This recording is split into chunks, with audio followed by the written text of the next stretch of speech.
এই সংসারে যখনই দুজন মানুষ একত্রিত হয়ে কোনো সমস্যার বিষয়ে আলোচনা করেন, তখন হয় সবার শেষে কোনো না কোনো সমাধান বের করেন বা কোনো না কোনো বিবাদ করেন। এই বিবাদ হলো মনুষ্য জীবনের সবথেকে বড় ঝামেলা, সবথেকে বড় সমস্যা। ভেবে দেখুন, এই বিবাদ কেন হয়? তখনই হয় যখন বার্তালাপ ঠিকমতো হয় না। আর বার্তালাপ ঠিকমতো কেন হয় না? কারণ বেশিরভাগ সময় মানুষ একটাই ভুল করে বসে। সামনের মানুষের কথা শোনেন, কিন্তু তার উত্তর দেবার আপনার। আসুন আর আমার সাথে ভালোবেসে বলুন, রাধা রাধা।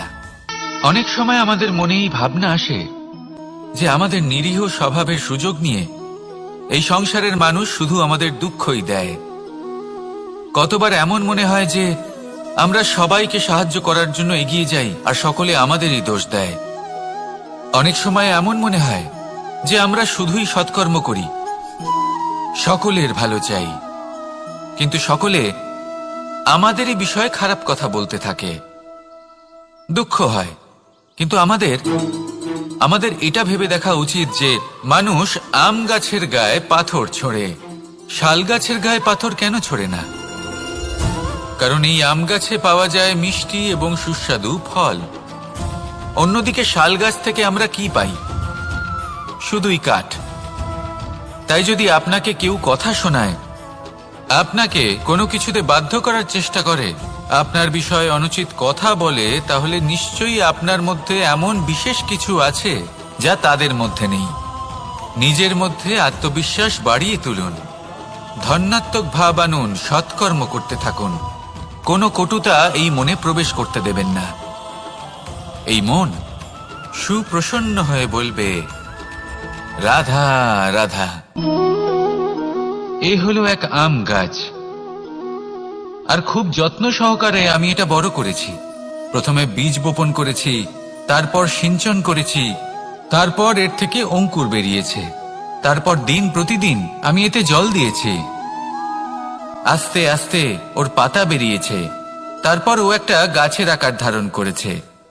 এইভাবেই যদি প্রতিদিন আমি ওর দেখাশোনা করি, তাহলে নিশ্চিত রূপে এর শিকড় আরো দৃঢ় হবে এবং একটা বিশাল গাছের আকার ধারণ করবে, যার থেকে কিছু ডাল জন্ম নেবে, আর তাতে আমি পাবো কিছু মিষ্টি সুস্বাদু আম ফল। এবার আম তো সকলের প্রিয়, সকলের পছন্দের ফল, সকলে খেতে চান। কিন্তু আম পাওয়ার জন্য আগে আপনাকে সেই গাছের যত্ন নিতে হবে। যদি আপনি গাছ লাগিয়ে তারপর ভুলে যান, তাহলে সেই গাছের কি হবে? তার অস্তিত্বটাই মুছে যাবে, তাই না? আমাদের সম্পর্কগুলো কিছুটা এরকমই হয়। যদি সম্পর্ক জুড়ে আপনি ভুলে যান, তাহলে তার অস্তিত্বই মুছে যাবে। তাই শুধুই সম্পর্ক গড়বেন না, তাকে পালনও করুন। নিশ্চিত রূপে আপনার এই সম্পর্করূপী বৃক্ষের ডালে আনন্দের মিষ্টি সুস্বাদু আম ফল নিশ্চয়ই পাওয়া যাবে। তাহলে প্রত্যেক দিন প্রত্যেক সম্পর্ক পালন করুন, তার থেকে আনন্দ লাভ করুন। এই মন ভালোবেসে বলবে, রাধা রাধা। সাফল্য। সংসারের প্রত্যেক মানুষ সফল হতে চান। একটু বোধবুদ্ধি আসার পরেই সে সাফল্যের পেছনে ছুটতে থাকেন, আজীবন এই সাফল্যের পিছনে ছুটতে থাকেন। কিন্তু এই যে সাফল্য, তা অর্জন কি করে করতে হয়? ব্যবহার দ্বারা, ছলনা দ্বারা, বল দ্বারা, অর্থের দ্বারা? দুর্ভাগ্যবশত সাফল্য এভাবে লাভ করা যায় না। সাফল্য তখন লাভ করবেন যখন আপনি অসফলতা থেকে শিক্ষা লাভ করবেন। অসাফল্য থেকে শিক্ষা লাভ করা অত্যন্ত গুরুত্বপূর্ণ। করা ভুলের থেকে শেখা অত্যন্ত গুরুত্বপূর্ণ। যদি আপনি অসাফল্যকে ভয় পান, তার থেকে দূরে পালান, তাহলে জীবনে কখনোই এগোতে পারবেন না। অসফলতা আসেই আপনাকে এটা বোঝানোর জন্য যে সাফল্য কিভাবে অর্জন করা যেতে পারে। তাহলে অসফলতাকে স্বাগত জানান, তার থেকে শিখুন। নিশ্চিত রূপে সাফল্য আপনার কাছে আসবেই আসবে। আর এই মন তা সুপ্রসন্ন হয়ে বলবে, রাধা রাধা। মানুষ ভাবেন যে ধন অর্জন করা হলো অত্যন্ত গুরুত্বপূর্ণ। তিনি আজীবন ধন অর্জন করতে থাকেন, ধন অর্জন করার চেষ্টা করতে থাকেন। সে যাই হয়ে যাক না কেন পরিশ্রম করতে থাকেন, স্বাস্থ্যের দিকে নজর দেন না, না উচিত সময় খাবার খান, না উচিত সময় ঘুমোতে যান, না পর্যাপ্ত সময় পর্যন্ত ঘুমন, কিছুই না। ধন অর্জন করতেই থাকেন, আর কিছু সময় পরে যখন তিনি অসংখ্য ধন লাভ করে ফেলেন তখন তার সাথে ওনার শরীরে অনেক রোগ বাসা বাঁধে। এইসব রোগের উপচার করতে করতে সেই সমস্ত ধন যা উনি অর্জন করেছেন তা তিনি ব্যয় করে ফেলেন। শেষ পর্যন্ত কি হয়? আমরা যেভাবে এসেছি ঠিক সেইভাবেই ফিরে যাই, ধন এখানেই থেকে যায়। দেখুন, একটা অত্যন্ত গুরুত্বপূর্ণ কথা রয়েছে যে আপনার বোঝা উচিত। এই যে ধন, তার ব্যবহার করুন জীবনকে আরো ভালো করে তোলার জন্য। ধনের সদ্ব্যবহার করা উচিত, এমন যেন না হয় এই ধন আপনাকে ভোগ করে ফেলে।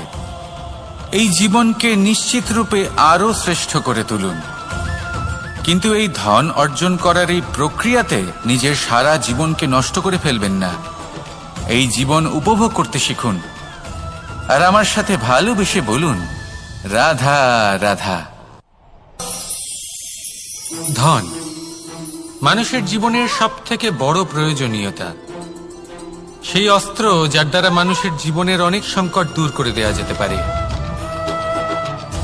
সেই মাধ্যম যার দ্বারা সংসারের সমস্ত জাগতিক সুখ স্বাচ্ছন্দ্য লাভ করা যেতে পারে। কিন্তু ধনের দ্বারা আমরা সবকিছু লাভ করতে পারি না। জাগতিক স্বাচ্ছন্দ্য আমরা লাভ করতে পারি কিন্তু সুখ লাভ করতে পারবো না। সুখের উপকরণ আমরা লাভ করতে পারি কিন্তু সুখের অনুভূতি লাভ করতে পারবো না। আনন্দ, সন্তোষ, প্রসন্নতা এগুলো ধন দ্বারা লাভ করা যায় না। কিন্তু হ্যাঁ, আনন্দ, সন্তোষ আর প্রসন্নতার সাথে যদি কোনো কাজ করেন তাহলে অবশ্যই ধন লাভ করবেন। তাহলে আসুন আর এই প্রসন্নতার সাথে বলুন, রাধা রাধা। সংসারে দুই ধরনের পথ হয়, উচিত পথ আর অনুচিত পথ। একটা শুভর দিকে নিয়ে যায় আর একটা অশুভর দিকে নিয়ে যায়। অনেক সময় অজ্ঞানতাবশত জীবনে আমরা সেই পথ নির্বাচন করে নিই যা আসলে অনুচিত, তারপর নিজেকে আশ্বস্তও করে ফেলি যে এই পথেই চলতে হবে, এখান থেকে ফেরার পথ নেই। কিন্তু যদি সত্যি বলি তাহলে এটা শুধুই আপনার ভ্রম। আপনার মধ্যে শুধুমাত্র একটু দৃঢ়তার অভাব আছে, তা জাগ্রত করুন আর বাড়িয়ে তুলুন। আপনি দেখবেন এই সংসারে এমন কোনো পথ নেই যেখান থেকে ফিরে আসা সম্ভব নয়, এমন কোনো মানসিকতা নেই যা বদলানো সম্ভব নয়। যদি আজ এই মুহূর্তে আপনার মনে হয়ে থাকে যে আপনি কোনো অনুচিত পথে আছেন আর আপনি কোনো শুভ পথে যেতে চান, তাহলে ওখান থেকে ঘুরুন আর ফিরে আসুন, আবার সেই মোড়ে ফিরে আসুন আর সেই পথ নির্বাচন করুন যা আপনার জন্য শুভ। একটু সময় অবশ্যই লাগবে, কিন্তু নিশ্চিত রূপে আপনার উদ্দেশ্য এবং আপনার গন্তব্য এই দুই অনেক শ্রেষ্ঠ হয়ে উঠবে। তাহলে আসুন আর আমার সাথে ভালোবেসে বলুন, রাধা রাধা। মানুষের জীবনে সবসময় কিছু না কিছু ঘটে চলেছে, কখনো ভালো কিছু ঘটে আবার কখনো দুর্ঘটনা ঘটে। এবার যখনই কোনো দুর্ঘটনা ঘটে মানুষ ঈশ্বরের কাছে প্রার্থনা করে যে হে ঈশ্বর, আমাকে রক্ষা করুন, এই বিপদ থেকে আমাকে উদ্ধার করুন, বা সে সেই সমস্ত দোষ চাপিয়ে দেয় নিজের প্রারব্ধ, নিজের ভাগ্যের ওপর। কিন্তু যদি আপনি গভীরভাবে ভাবেন তাহলে প্রত্যেক দুর্ঘটনা, বাধা এবং বিপদ আপনার জীবনে শুধু একটাই উদ্দেশ্য নিয়ে আসে, আপনাকে আরো যোগ্য করে তোলার জন্য। যদি আপনাদের একটা উদাহরণ দিই, বর্ষার ঋতুতে যখন প্রচন্ড মাত্রায় বৃষ্টি পড়ে, ছাদ থেকে জল পড়তে থাকে, তখন আপনি নিশ্চিত করে নেন, স্থির করে নেন যে এবার আমি এই ছাদকে নতুন করে বানিয়ে তুলব, আরো শক্তিশালী বানিয়ে তুলব, আরো দৃঢ় বানাবো।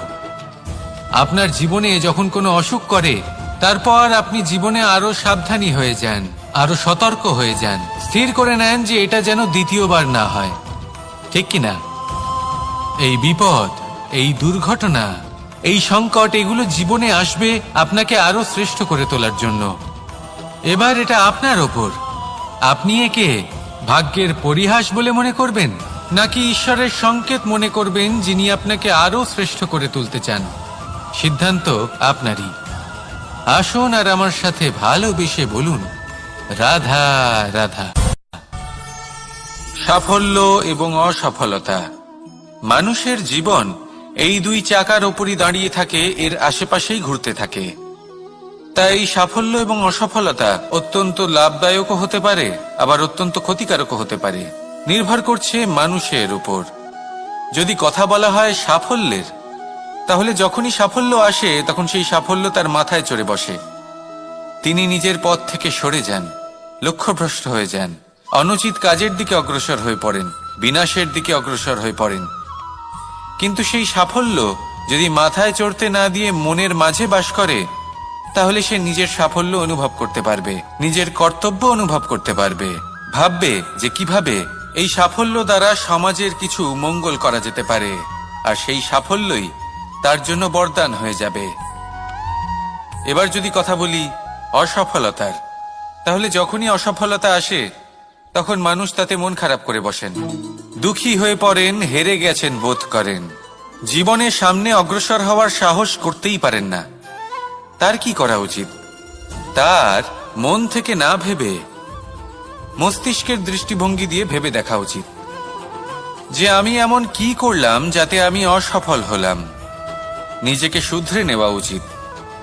তখন এই অসফলতা মানুষের কাছে আশীর্বাদ প্রমাণিত হবে, আর পরের বার তিনি অবশ্যই সফলতা লাভ করবেন। তাই মনে রাখবেন, সাফল্য এবং অসফলতা আপনার জন্য লাভদায়কও হতে পারে, ঘাতকও প্রমাণিত হতে পারে, বিধ্বংসীকারীও হতে পারে।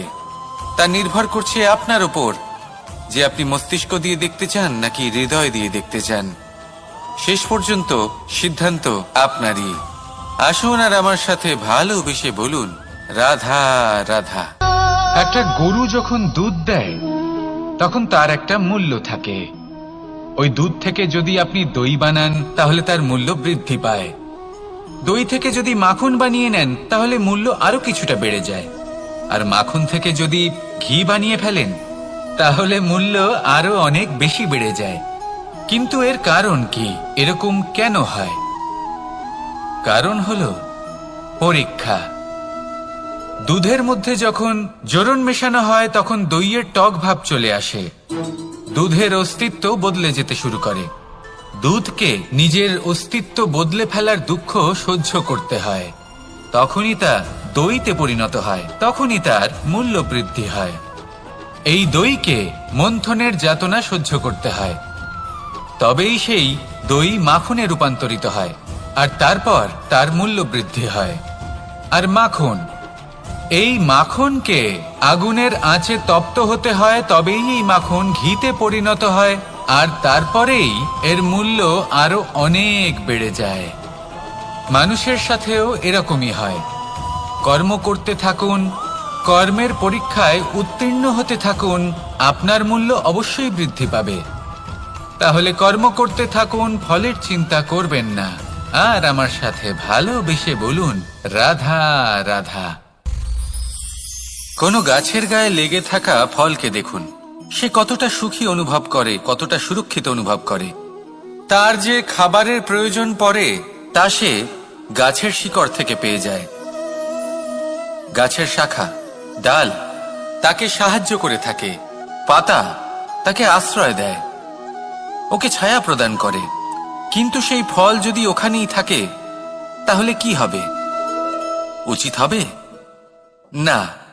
ওই ফলকে ছেড়ে পড়ে যেতে হবে, মাটিতে পড়তে হবে, সেটা ফেটে যেতে হবে, নিজের বীজকে মাটির নিচের অন্ধকারে পৌঁছে দিতে হবে। তারপর সে রূপ পাল্টাবে, আর এক অঙ্কুরে রূপান্তরিত হবে। অঙ্কুর যা বৃক্ষে রূপান্তরিত হবে, বৃক্ষ যা অনেক ফলকে জন্ম দেবে। সেইভাবেই আপনি জীবনে যদি মহান কিছু করতে চান, শ্রেষ্ঠ কোনো কাজ করতে চান, তাহলে আপনাকে সুরক্ষা ক্ষেত্র থেকে বেরিয়ে আসতেই হবে আর কর্ম করতে হবে। দেখুন, সোনাকেও কুন্দন হবার জন্য তপ্ত হতে হয়, আপনাকেও মহান হবার জন্য কর্ম তো করতেই হবে। তাই কর্ম করুন, মহান হয়ে উঠুন, আর আমার সাথে ভালোবেসে বলুন, রাধা রাধা। সূর্য, যাকে ছাড়া আমাদের জীবন চলতে পারে না, উনি উদিত হন পূর্ব দিক থেকে, এবং এই কারণে সূর্য মহান নন বা পবিত্র নন যে উনি পূর্ব দিক থেকে উদিত হন। উনি এই কারণে মহান কারণ উনি আমাদের সকলকে প্রকাশ প্রদান করেন এবং পূর্ব দিক এই কারণে মহান, কারণ সেদিক থেকে সূর্যোদয় হয়।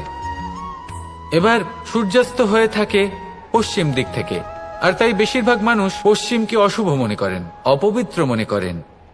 সেখানেই যদি আমি উত্তর এবং দক্ষিণের কথা বলি, তাহলেও সেই একই ব্যাপার।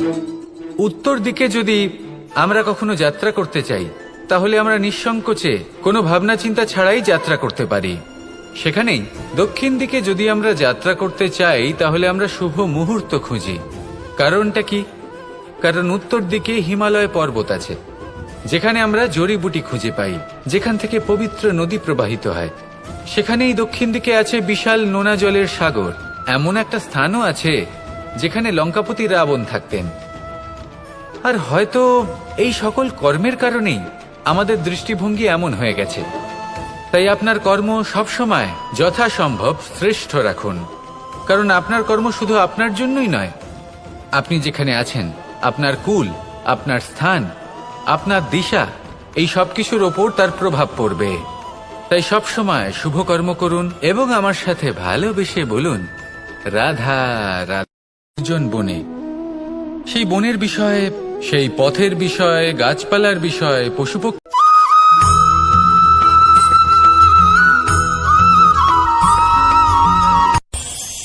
এই সংসারে আমরা প্রকাশ কোথা থেকে পাই? এর উত্তর বড়ই সরল। ভোরে যখন সূর্যোদয় হয়, তখন প্রকাশের কিরণ আমাদের ঘরে এসে পৌঁছয়। এইভাবেই আমরা প্রকাশ লাভ করি। এবার এই প্রকাশের আলোতেই আমরা সারাদিনের কাজ সম্পন্ন করি। সন্ধে হয়ে যায়, সূর্যাস্তও হয়ে যায়, আর আমাদের ঘর যাতে অন্ধকার না হয় তার জন্য আমরা একটা প্রদীপ প্রজ্বলিত করি। এটাই ঘটে আমাদের জীবনেও। এবার প্রবাহমান আয়ুর সাথে আমরা আমাদের অন্তরে যদি একটা প্রদীপ প্রজ্বলিত করে নিই, তাহলে বিষয়টাই অন্যরকম হবে। এবার আপনি বলবেন কোন প্রকাশের কথা বলছি যা আমাদের অন্তরে জাগ্রত করা সম্ভব? আমাদের আত্মার মাঝে প্রেমের প্রকাশ জাগ্রত করার কথা বলছি। কারণ আমাদের এই জীবন, এও হলো দিনের আলোর মতো। আজ প্রকাশ আছে, কিন্তু কোনোদিন অবশ্যই অস্ত হবে। কিন্তু অস্ত হবার আগে যদি আমরা আমাদের আত্মার মাঝে প্রেমের এই প্রকাশ উজ্জ্বলিত করে নিই, তাহলে আমাদের সন্ধ্যাকালও আমরা আনন্দে এবং প্রেমে যাপন করব। তাহলে আসুন আর আমার সাথে ভালোবেসে বলুন রাধা রাধা।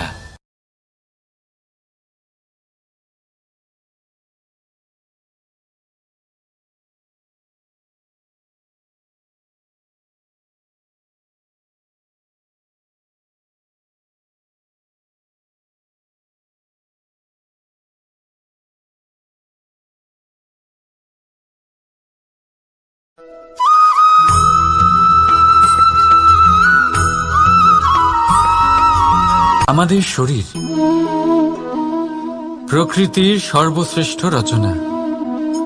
যে অঙ্গ প্রত্যঙ্গ আমরা লাভ করেছি, প্রত্যেকটির মধ্যে একটি নিজস্ব বার্তা রয়েছে। একটু ভেবে দেখুন, দুটি চোখ দিয়েছে দেখার জন্য, দুটি কান দিয়েছে শোনার জন্য, নাসিকাও আছে দুটি, দুটি হাত দিয়েছে দ্বিগুণ পরিশ্রম করার জন্য। কিন্তু জীব শুধুমাত্র একটি। তার উপরেও তীক্ষ্ণ বলিষ্ঠ দাঁত দিয়েছে তার রক্ষার জন্য। কখনো ভেবে দেখেছেন কেন?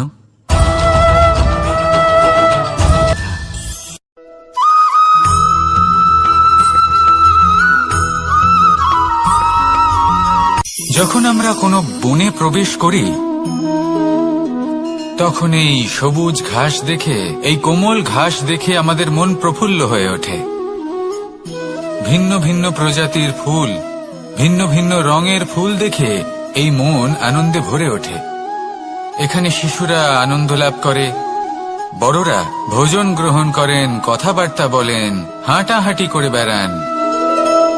এবার ভেবে দেখুন, যখন এই উপবনের নির্মাণ হয়েছিল, সেই সময় যদি এই মাটিকে সঠিকভাবে খনন না করা হতো, যদি তাতে সঠিকভাবে বীজ রোপণ না করা হতো, যদি কোনো সংঘর্ষ না হতো, পরিশ্রম না করা হতো, যদি চলতে চলতে পায়ে কাঁটা না বিঁধে যেত, তাহলে এই সুন্দর বন দেখে আমরা কি এই আনন্দ লাভ করতে পারতাম? কখনোই নয়। ধরুন কোন নদীর তটে সুন্দর একটি বন আছে, সেই বনের আনন্দ লাভ করতে গেলে আপনাকে সেই নদী পার করতেই হবে। যদি সুখের নদীর কাছে পৌঁছতে চান তাহলে তটে যে কাঁটা রয়েছে সেগুলোর সাথে সংঘর্ষ করতেই হবে। এই সংসারে যদি আপনি সুখ লাভ করতে চান তাহলে সুখ লাভের এই যাত্রা শুরু করতে হবে সংঘর্ষ দ্বারা। তাহলে সংঘর্ষকে স্বাগত জানান, এর পেছনেই সুখ রয়েছে যা আপনার জন্য অপেক্ষা করছে। এবার হাসুন আর আমার সাথে ভালোবেসে বলুন, রাধা।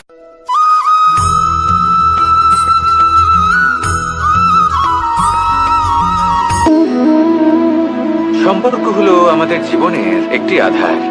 কিছু সম্পর্ক এমন যা আমরা জন্মসূত্রে লাভ করি, যেমন পরিবার, মা, বাবা। কিছু সম্পর্ক আছে যা আমরা জীবনে অর্জন করে থাকি, তা সে প্রেমের হোক, স্নেহের হোক বা বন্ধুত্বের। এই সকল সম্পর্ক লাভ করার বা গড়ে তোলার 5টি ধাপ রয়েছে। প্রথম ধাপ, কোনো ব্যক্তির সাথে আলাপ হওয়া, তার সাথে কথা বলা বা তাকে দেখা। দ্বিতীয় ধাপ, সে ব্যক্তিকে আমাদের ভালো লাগা। তৃতীয় ধাপ, আমাদের এটা চাইতে শুরু করা যে জীবনে এই ব্যক্তি যেন আমাদের বন্ধু হন, আমাদের জীবনে থাকেন, বা আমাদের কাউকে ভালোবেসে ফেলা আর এটা আমাদের ভাবা বা চাওয়া যে সেই ব্যক্তি যেন আজীবন আমার সাথে থাকেন, আমার জীবনে আমার সাথী হয়ে। চতুর্থ ধাপ, লাভ করা। এবার এই ধাপটি অনেক মানুষের পক্ষেই খুবই সরল হয়, বড়ই সরলভাবে নিজেদের সঙ্গীকে লাভ করে থাকেন। কিছু মানুষের জন্য এই ধাপ অত্যন্ত কঠিন হয়ে থাকে। অনেক প্রতিকূল পরিস্থিতির উপর জয়লাভ করে তারা সঙ্গীকে লাভ করেন, কিন্তু লাভ অবশ্যই করেন। এরপরে আসে পঞ্চম, অন্তিম এবং সব থেকে গুরুত্বপূর্ণ ধাপ। সেটা হলো সেই সম্পর্ক পালন করা। এটা হলো এমন এক বিষয় যা প্রত্যেক মানুষের শেখা উচিত। যদি ব্যক্তি নিজের জীবনে সম্পর্ক রক্ষা করতে শিখে যান, তবে প্রত্যেক সম্পর্ক তার জীবনকে স্বর্গ করে তুলবে। আসুন আর আমার সাথে ভালোবেসে বলুন, রাধা রাধা।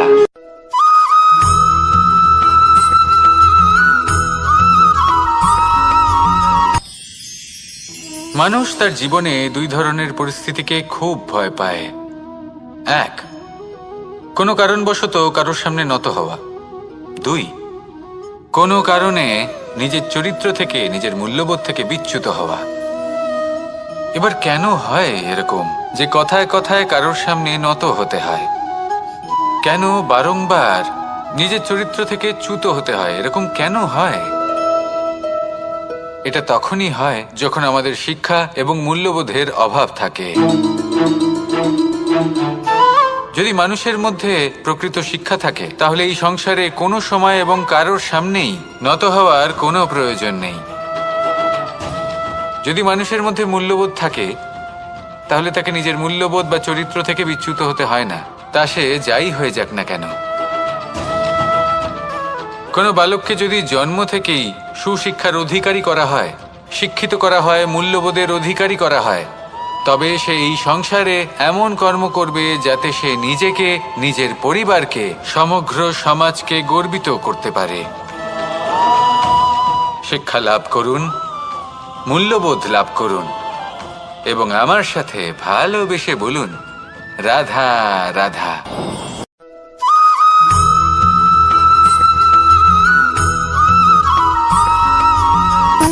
সুখ, দুঃখ এবং শক্তি, এই তিন হলো এই সংসারের ত্রিদেবের মতো।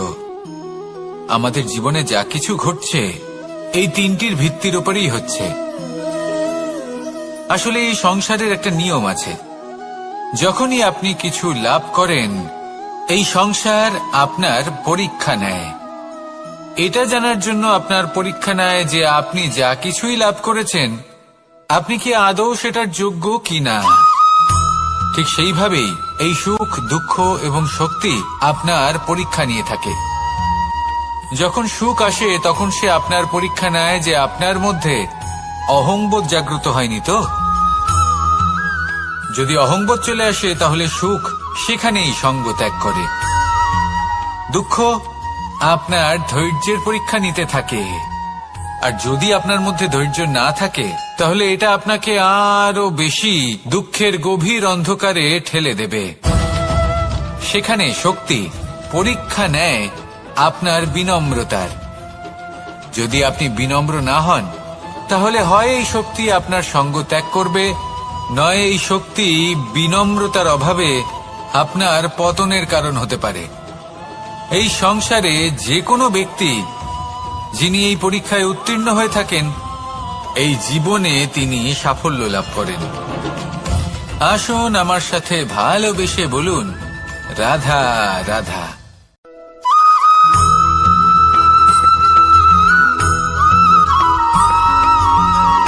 জীবন কিসের উপর নির্ভরশীল? ধনের উপর। বৈভবের অনুভব যদি আপনি করতে চান তাহলে তা পাবেন শুধু একতার দ্বারা, সংগঠনের দ্বারা। যদি আপনাকে উদাহরণ দিই, নিজের এই হাতটাকে দেখুন, 5টা আঙুল রয়েছে। কোনো একটা বস্তুকে নিজের একটা আঙুল দ্বারা তুলে ধরার চেষ্টা করে দেখুন, বড়ই কষ্ট হবে। তখন আপনি বুঝতে পারবেন যখন এই 5টি আঙুল একত্রিত হয় তখন কোনো কাজ কতটা সহজ হতে পারে। এটাই হলো শক্তি একতার। সব থেকে ভালো উদাহরণ যদি আপনাকে দিই তাহলে বাঁশি। এই বাঁশি থেকে অত্যন্ত মধুর সুর নির্গত হয় যা সবার মন প্রসন্ন করে দেয়। এই কথা সত্যি, কিন্তু এই বাঁশি আমি একটা বা দুটো আঙুল দিয়ে বাজাতে পারবো না।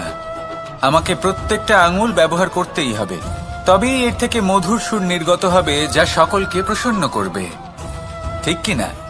ঠিক এইভাবেই যদি আপনি চান যে আপনার জীবনরূপী বাঁশি থেকেও মধুর সুর নির্গত হোক বা সবার মনকে প্রসন্ন করে তুলুক, তাহলে আপনাকেও জীবনে একতা নিয়ে আসতেই হবে। আপনি একাও কর্ম করতে পারেন, পথ চলতেও পারেন, সামনেও এগোতে পারেন, সাফল্যও লাভ করতে পারেন। কিন্তু যখন সকলে একসাথে এগোবেন, সেই পথে চলবেন, সেই কর্মই করবেন, তখন লক্ষ্যে অবশ্যই পৌঁছবেন, সাফল্য অবশ্যই লাভ করবেন। কিন্তু সেই সাফল্য এবং তার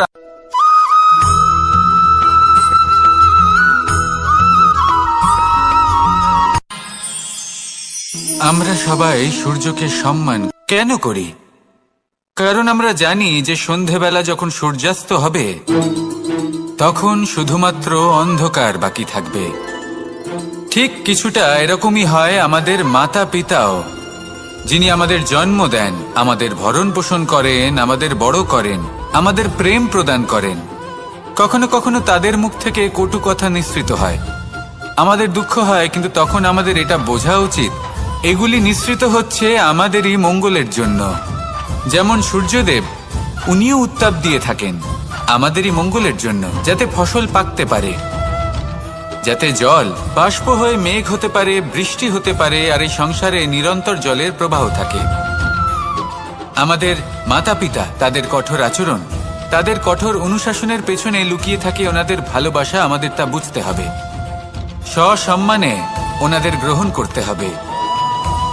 কারণ ঠিক সূর্যাস্তের পরে যেমন চতুর্দিক অন্ধকারচ্ছন্ন হয়ে যায়, তেমনি আমাদের জীবন থেকে যখন আমাদের মাতা পিতা চলে যায় তখন আমাদের জীবনেও শুধু এবং শুধুমাত্র অন্ধকারই ছেয়ে থাকে। সেই জন্য নিজের মাতা পিতাকে সম্মান করুন, ওনাদের ভালোবাসা প্রদান করুন। এই মন আর এই জীবন প্রসন্ন হয়ে বলবে, রাধা রাধা।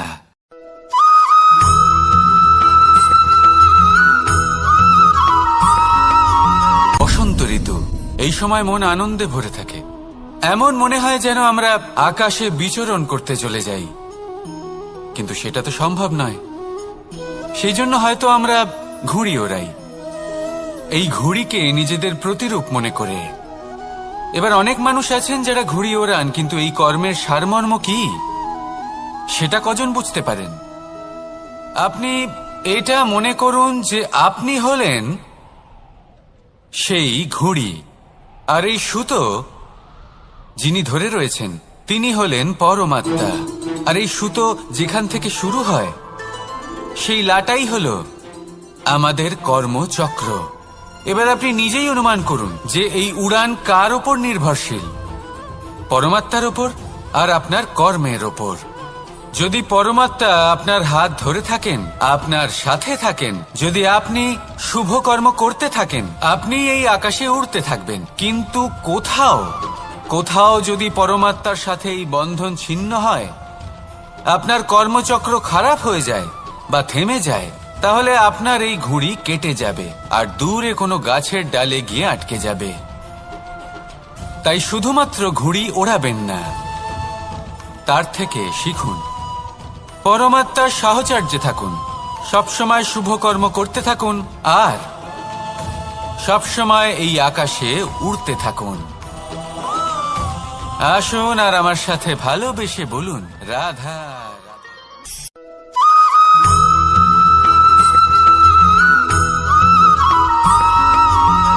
এবার অনেক সময় মানুষের মনে এরকম প্রশ্ন আসে যে এই সংসারে সবথেকে বড় বিপদ কি? কেউ বলে ধর্ম সংকট, আবার কেউ বলে প্রাণের উপর আসা সংকট। প্রত্যেক মানুষের জীবনে বিভিন্ন সংকট আসে, আর এই সমস্ত সংকট অত্যন্ত বিচিত্র হতে পারে।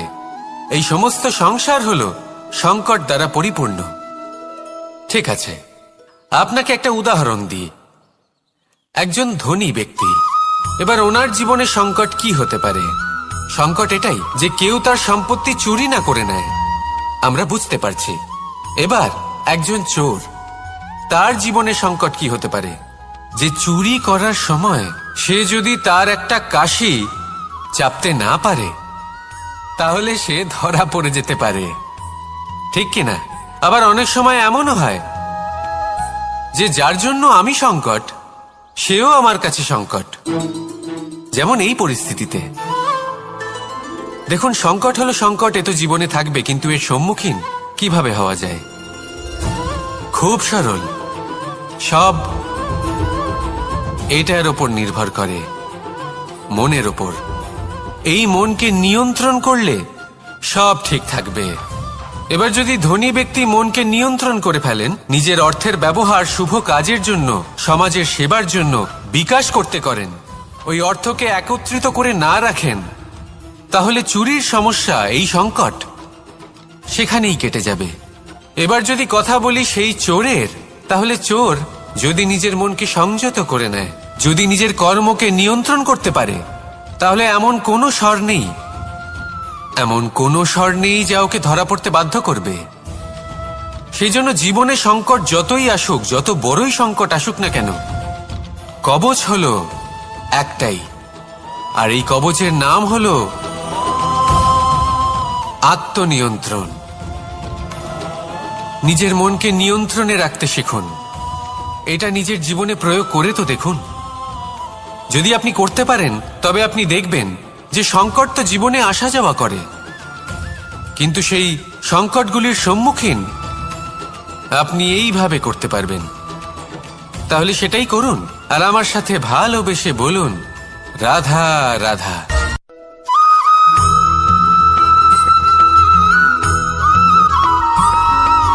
জীবনে যখন কোনো ব্যক্তি নিজের লক্ষ্য প্রাপ্তির জন্য নিরন্তর পরিশ্রম করতে থাকেন, চেষ্টা করতে থাকেন, তখন তিনি কষ্ট অনুভব করেন, কখনো শারীরিক কষ্ট, কখনো মানসিক কষ্ট। এবার উনি এটা ভাবতে থাকেন যে আমি কি উচিত করছি নাকি অনুচিত করছি। কারণ অন্যদিকে এমন একজন ব্যক্তিও আছেন যিনি একদমই পরিশ্রম, চেষ্টা করছেন না। তিনি মদিরা পান করেন, বিলাসিতায় জীবন কাটান, অলস প্রকৃতির হয়ে ওঠেন, নিদ্রাতে বিলীন হয়ে থাকেন আর ভাবেন যে তিনি সুখ লাভ করছেন। কিন্তু এরকম কেন হয়?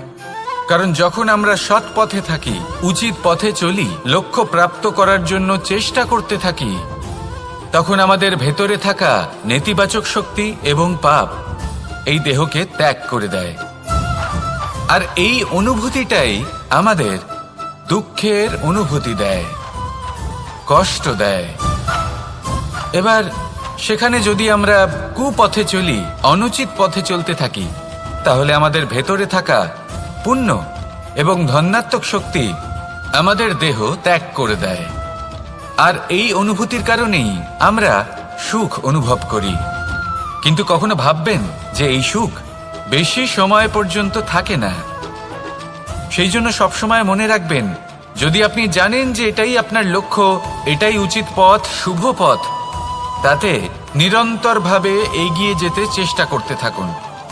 এই কষ্ট আপনাকে সুখের পরাকাষ্ঠায় কখন পৌঁছে দেবে তা আপনি জানতেই পারবেন না। আসুন আমার সাথে ভালোবেসে বলুন, রাধা রাধা।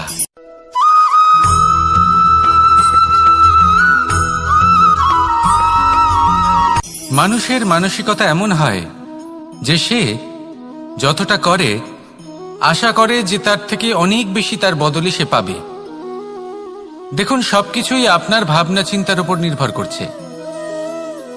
আপনি যদি ফলের বিষয়ে ভেবে কর্ম করতে থাকেন তাহলে সেটা অনুচিত। জীবনের আসল আনন্দ হলো নিজের কর্ম করতে থাকা, ফলের চিন্তা করা উচিত নয়। যদি আপনি এরকম ভাবেন যে আমি এতটা করছি, আমার এতটা পাওয়া উচিত, সেই ভাবনা অনুচিত। যদি আপনি সেবার মানসিকতা নিয়ে কর্ম করতে থাকেন, কর্মচক্রে প্রবাহিত হন, যদি আপনি এমন ভাবনা রাখেন যে আমি এতটা পাচ্ছি তাই এর থেকে অনেক বেশি আমি কর্ম করব, তাহলে নিশ্চিত রূপে আপনি যতটা করছেন তার থেকে অনেক বেশি আপনি পাবেন, আপনার আশার থেকে অনেক বেশি আপনি পাবেন। শুধু জীবনে অনেক বেশি কাজ করতে থাকুন, ফলের চিন্তা করবেন না। আর মনে রাখবেন, এই ভাবনাই সব থেকে বড় বীজ। কর্মের উপর বিশ্বাস রাখুন, জীবনে যা যা আপনি চান সবই সুখময় হবে। আসুন আর আমার সাথে ভালোবেসে বলুন, রাধা রাধা।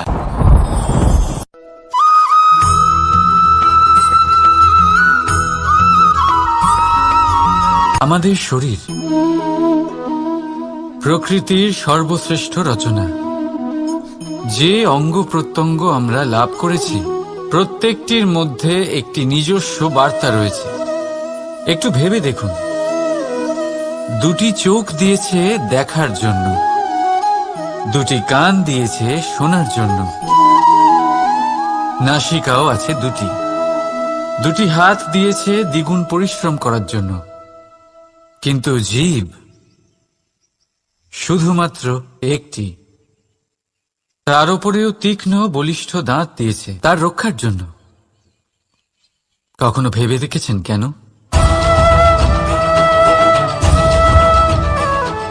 কারণ শব্দ আর শব্দের প্রয়োগ মানুষের সবচেয়ে বড় অস্ত্র, যার প্রয়োগ যত ভেবে চিন্তে করা যায় মানুষ তার জীবনে ততটাই উপরে উঠতে পারে। তাহলে মনে রাখুন, দেখুন, শুনুন আর বুঝুন বেশি, বলুন কম। রাধা রাধা।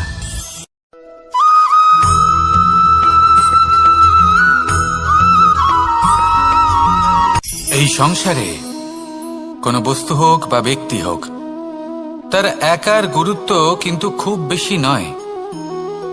একটা উদাহরণ হিসেবে বৃষ্টির ফোঁটাকে ভেবে দেখুন। যদি একটি বৃষ্টির ফোঁটা হয় তাহলে তার খুব বেশি গুরুত্ব থাকে না, কিন্তু যখন সহস্র বৃষ্টির ফোঁটা মেঘের মধ্যে দিয়ে ঝরে পড়ে তখন সেটা বর্ষার রূপ ধারণ করে। সেই বর্ষা যা এই প্রকৃতিকে শান্ত করে। সেইভাবেই পাথরের ছোট টুকরো, তার খুব বেশি গুরুত্ব থাকে না, কিন্তু যখন অসংখ্য পাথরের টুকরো একত্রিত হয় তখন তা পর্বতের আকার ধারণ করে। সেইভাবেই কিছু মানুষ যখন একত্রিত হন তখন তৈরি হয় পরিবার, কিছু পরিবার যখন একত্রিত হয় তখন তৈরি হয় সমাজ, যখন অনেক সংখ্যক সমাজ একত্রিত হয় তখন তৈরি হয় রাজ্য।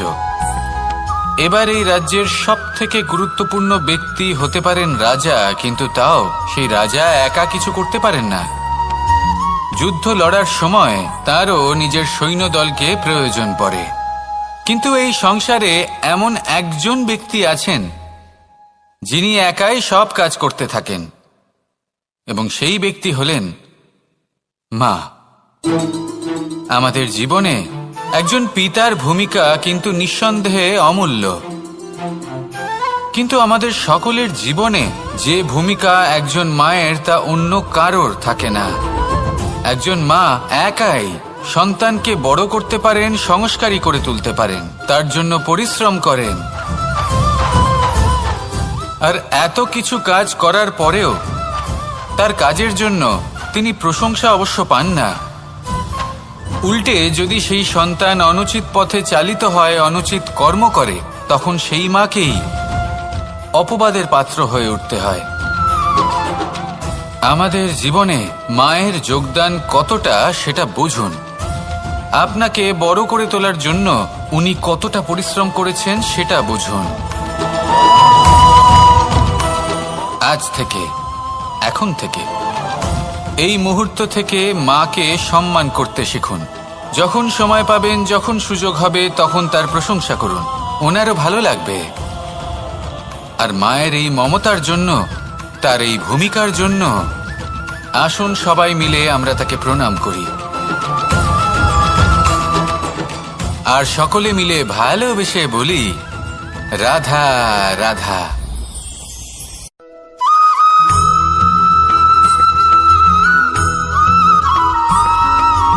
ফিরে আসছিলেন এবং তাদের ফেরার পথে হঠাৎ করে কোথাও থেকে একটি বাছুর চলে এলো। এই দুই বোন ভয়ভীত হয়ে গেলেন, আর তাদের হাত থেকে সেই আটা পড়ে গেল, মাটিতে মিশে গেল। এবার এই পুরো ঘটনাক্রমে যদি কারোর বিন্দুমাত্র লাভ হয়ে থাকে, বিন্দুমাত্র আনন্দ পেয়ে থাকে, তাহলে সে কে?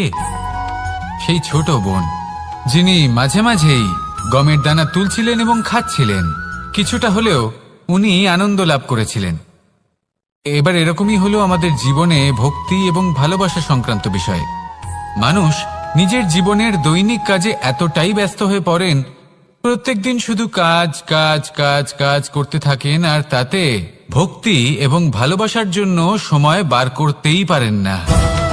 দেখুন, জীবনে ভক্তি আর প্রেমের এই যে ছোট ছোট মুহূর্ত আছে, এগুলো যদি আপনি যাপন করতে পারেন, তাহলে তাতেই আপনি তৃপ্তি লাভ করবেন। বাকি সবই আপনার ব্যর্থ বলেই মনে হবে। জীবনে যখনই আপনি কোনো কাজ করবেন, ঈশ্বরের প্রতি সমর্পিত হয়ে সেই কাজ করুন। আর যখনই সময় পাবেন, তাহলে সেই সময় নিজের আপনজনদের দিন, যাদের আপনি ভালোবাসেন, তাদের প্রতি যত্নবান হন, তাদের শুভাকাঙ্ক্ষী হন। এই প্রেম আর ভক্তির ছোট ছোট মুহূর্তগুলো আপনার জীবনকে চরিতার্থ করে তুলবে। আসুন আমার সাথে ভালোবেসে বলুন, রাধা রাধা।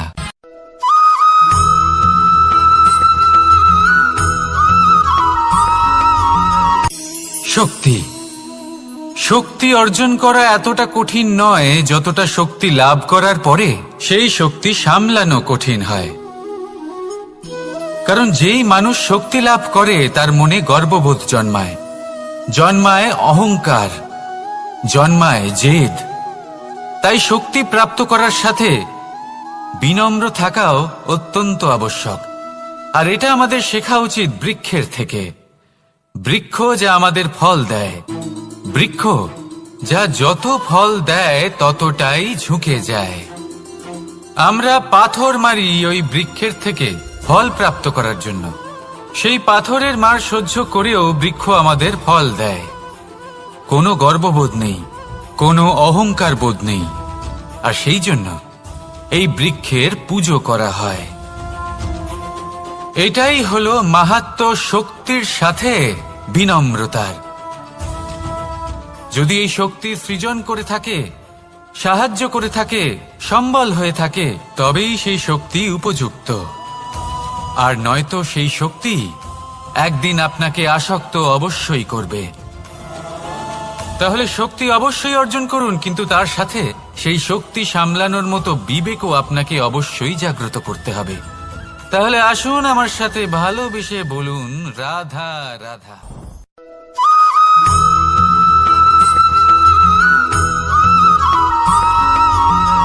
যখন আমরা কোনো বনে প্রবেশ করি, তখন এই সবুজ ঘাস দেখে, এই কোমল ঘাস দেখে আমাদের মন প্রফুল্ল হয়ে ওঠে। ভিন্ন ভিন্ন প্রজাতির ফুল, ভিন্ন ভিন্ন রঙের ফুল দেখে এই মন আনন্দে ভরে ওঠে। এখানে শিশুরা আনন্দ লাভ করে, বড়রা ভোজন গ্রহণ করেন, কথাবার্তা বলেন, হাঁটাহাঁটি করে বেড়ান। এবার ভেবে দেখুন, যখন এই উপবনের নির্মাণ হয়েছিল, সেই সময় যদি এই মাটিকে সঠিকভাবে খনন না করা হতো, যদি তাতে সঠিকভাবে বীজ রোপণ না করা হতো, যদি কোনো সংঘর্ষ না হতো, পরিশ্রম না করা হতো, যদি চলতে চলতে পায়ে কাঁটা না বিঁধে যেত, তাহলে এই সুন্দর বন দেখে আমরা কি এই আনন্দ লাভ করতে পারতাম? কখনোই নয়। ধরুন কোনো নদীর তটে সুন্দর একটি বন আছে, সেই বনের আনন্দ লাভ করতে গেলে আপনাকে সেই নদী পার করতেই হবে। যদি সুখের নদীর কাছে পৌঁছতে চান, তাহলে তটে যে কাঁটা রয়েছে সেগুলোর সাথে সংঘর্ষ করতেই হবে। এই সংসারে যদি আপনি সুখ লাভ করতে চান, তাহলে সুখ লাভের এই যাত্রা শুরু করতে হবে সংঘর্ষ দ্বারা। তাহলে সংঘর্ষকে স্বাগত জানান, এর পেছনেই সুখ রয়েছে যা আপনার জন্য অপেক্ষা করছে। এবার হাসুন আর আমার সাথে ভালোবেসে বলুন, রাধা।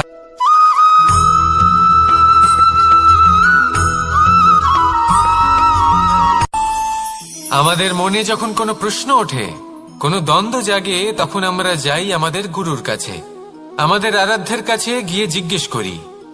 এইভাবেই একদিন আমি পৌঁছলাম আমার আরাধ্যের কাছে, আমার মহাদেবের কাছে, আর ওনাকে প্রশ্ন করলাম যে মহাদেব, জীবনে আনন্দ পাওয়ার, উৎসব পালনের, প্রেম ভাগ করে নেবার, জীবনকে উপভোগ করে নেওয়ার সর্বশ্রেষ্ঠ সময় কোনটা? মহাদেব হাসলেন আর উনি বললেন, জীবনে উৎসব পালনের সব থেকে শ্রেষ্ঠ দিন হল মৃত্যুর ঠিক আগের দিনটা। প্রেম ভাগ করে নেওয়ার সব থেকে শ্রেষ্ঠ মুহূর্ত হল মৃত্যুর ঠিক আগের মুহূর্ত। জীবনকে উপভোগ করে নেওয়ার সর্বশ্রেষ্ঠ প্রহর হল মৃত্যুর এক প্রহর পূর্বে। তখন আমি চমকে গেলাম। আমি বললাম, কিন্তু মহাদেব, মৃত্যু তো অনিশ্চিত, আমরা জানিও না কবে আমাদের মৃত্যু হবে। মহাদেব আবার হাসলেন। উনি বললেন যে যদি আমরা এভাবে জীবন কাটাই যে আমরা জীবনের প্রত্যেক দিন, প্রত্যেক মুহূর্ত, প্রত্যেক প্রহর শেষ বলে মনে করি, তাহলে আমাদের সমস্ত জীবন আনন্দের সাথেই অতিবাহিত হবে। কি বলেন?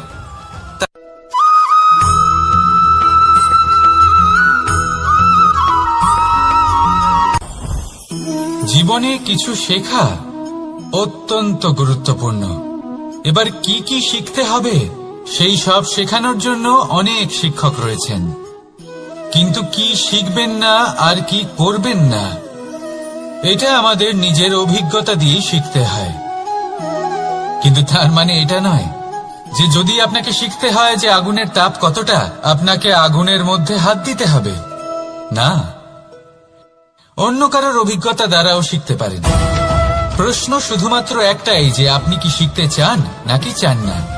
যদি আপনি এটাই ভাবেন যে আমি শুধুই নিজের অভিজ্ঞতা দ্বারাই শিখতে চাই, তাহলে জীবনকাল ছোট মনে হবে, অনেক কিছুই শিখতে পারবেন না।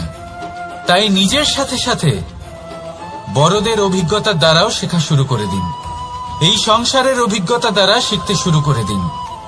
আর এটা নিশ্চিত রূপে শেখা আবশ্যক যে কখন কি করবেন না, কোথায় থামতে হবে আর কোথায় থামবেন না। তাহলে আসুন আর আমার সাথে ভালোবেসে বলুন, রাধা রাধা।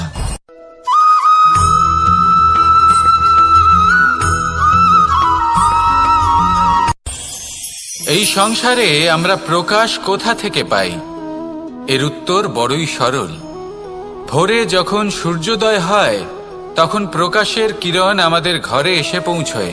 এইভাবেই আমরা প্রকাশ লাভ করি। এবার এই প্রকাশের আলোতেই আমরা সারাদিনের কাজ সম্পন্ন করি। সন্ধে হয়ে যায়, সূর্যাস্তও হয়ে যায়, আর আমাদের ঘর যাতে অন্ধকার না হয় তার জন্য আমরা একটা প্রদীপ প্রজ্বলিত করি। এটাই ঘটে আমাদের জীবনেও। এবার প্রবাহমান আয়ুর সাথে আমরা আমাদের অন্তরে যদি একটা প্রদীপ প্রজ্বলিত করে নিই, তাহলে বিষয়টাই অন্যরকম হবে। এবার আপনি বলবেন, কোন প্রকাশের কথা বলছি যা আমাদের অন্তরে জাগ্রত করা সম্ভব? আমাদের আত্মার মাঝে প্রেমের প্রকাশ জাগ্রত করার কথা বলছি। কারণ আমাদের এই জীবন এও হলো দিনের আলোর মতো। আজ প্রকাশ আছে, কিন্তু কোনোদিন অবশ্যই অস্ত হবে। কিন্তু অস্ত হবার আগে যদি আমরা আমাদের আত্মার মাঝে প্রেমের এই প্রকাশ উজ্জ্বলিত করে নিই, তাহলে আমাদের সন্ধ্যাকালও আমরা আনন্দে এবং প্রেমে যাপন করব। তাহলে আসুন আর আমার সাথে ভালোবেসে বলুন, রাধা রাধা।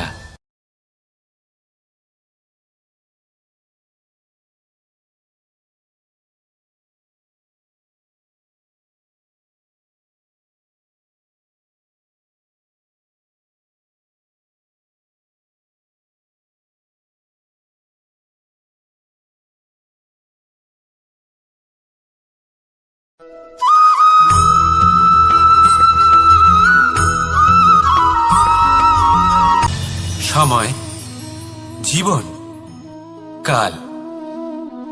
দেখতে গেলে এই তিনটি শব্দ একটি শব্দেরই সমার্থক শব্দ মনে হয়, কিন্তু এই শব্দগুলির অর্থ কি সমান? কখনোই নয়। হ্যাঁ, এই সময় চলতে থাকে, জীবন চলতে থাকে, কালচক্র চলতে থাকে। এই সময় কেটে যায়, কিন্তু এই জীবন একে যাপন করতে হয়। কি বলেন? এই জীবনে কিছু করুন বা কিছু না করুন, জীবন এমনি কেটে যাবে, আপনি জানতেও পারবেন না। কিন্তু সেটা আমাদের উদ্দেশ্য নয়, একে যাপন করতে হবে। এই জীবনে প্রেরণা পেতে শিখুন, প্রেরণা দিতে শিখুন, আহ্বান গ্রহণ করতে শিখুন, আহ্বান জানাতে শিখুন, মহান কাজ করতে শিখুন, ধন্যাত্মক বোধ জাগিয়ে তুলুন। জীবন অতিবাহিত করার অর্থ কি তা আপনি শিখে যাবেন। কারণ সময় কেটে যায়, সমস্ত যুগ কেটে যায়, কিন্তু জীবনের রীতি জীবন কাটিয়ে দেওয়া নয়, জীবন যাপন করা। এই জীবন সম্পূর্ণরূপে অনুভব করতে হবে, নতুন পথ বানাতে হবে। এবারে যদি এই জীবন বাঁচার সময় একবার ভেবে দেখুন, যদি মনে প্রেম থাকে, সদ্ভাবনা থাকে, তাহলে কি হবে? এই জীবনকে বাঁচার অনুভূতিটাই অন্যরকম হয়ে যাবে, একটা আনন্দময় অনুভূতি লাভ করবেন। তাহলে এটাই করুন আর আমার সাথে ভালোবেসে বলুন, রাধা রাধা।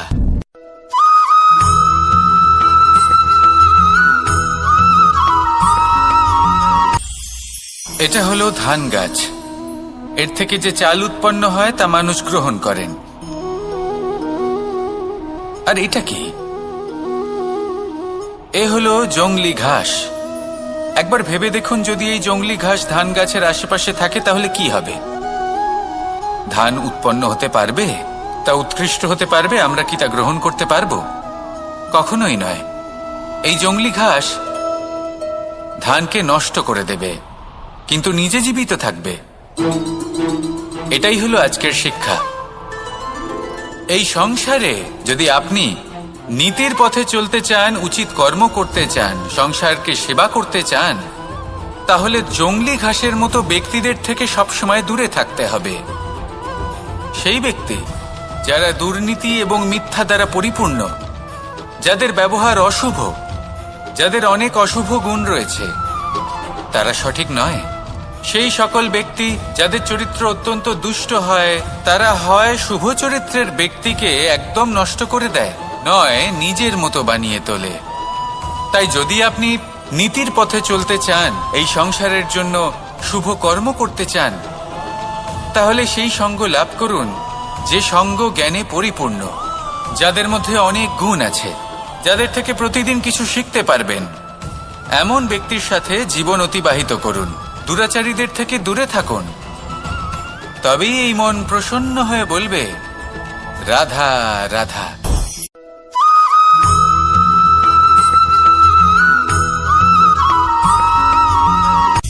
সূচের শেষে একটি ছিদ্র থাকে, যার দ্বারা আমরা এই সুতো পরাতে পারি, আর তারপর সূচের সাহায্যে এই সুতো দিয়ে বস্ত্র সেলাই করা যায়।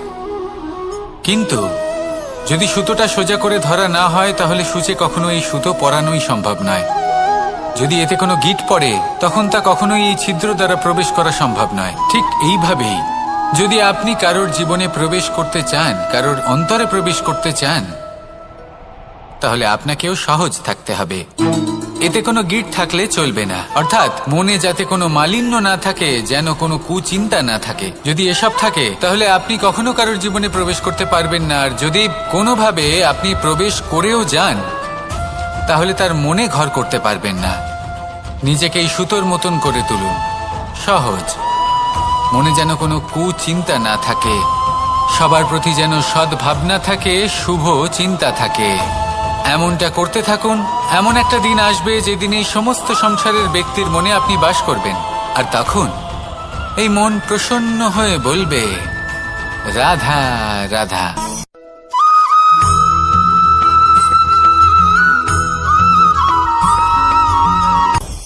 আপনি কখনো পর্বতের শিখরে উঠেছেন?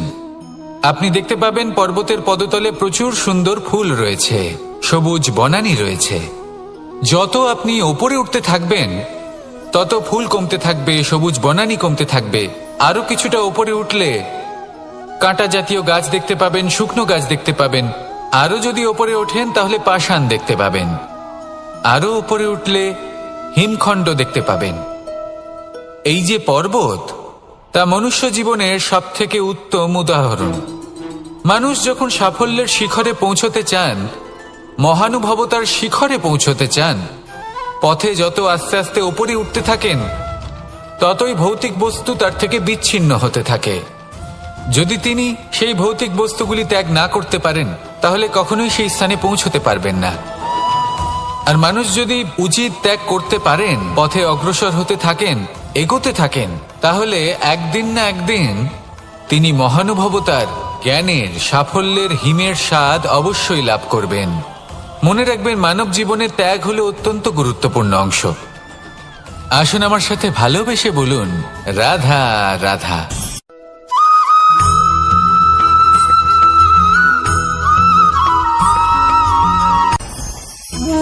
ভোজন। এবার ভোজন সংগ্রহ করার জন্য মানুষ কি না করেন, সব সময় চেষ্টা করতে থাকেন।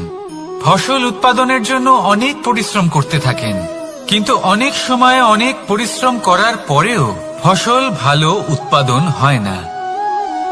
এর কারণ কি?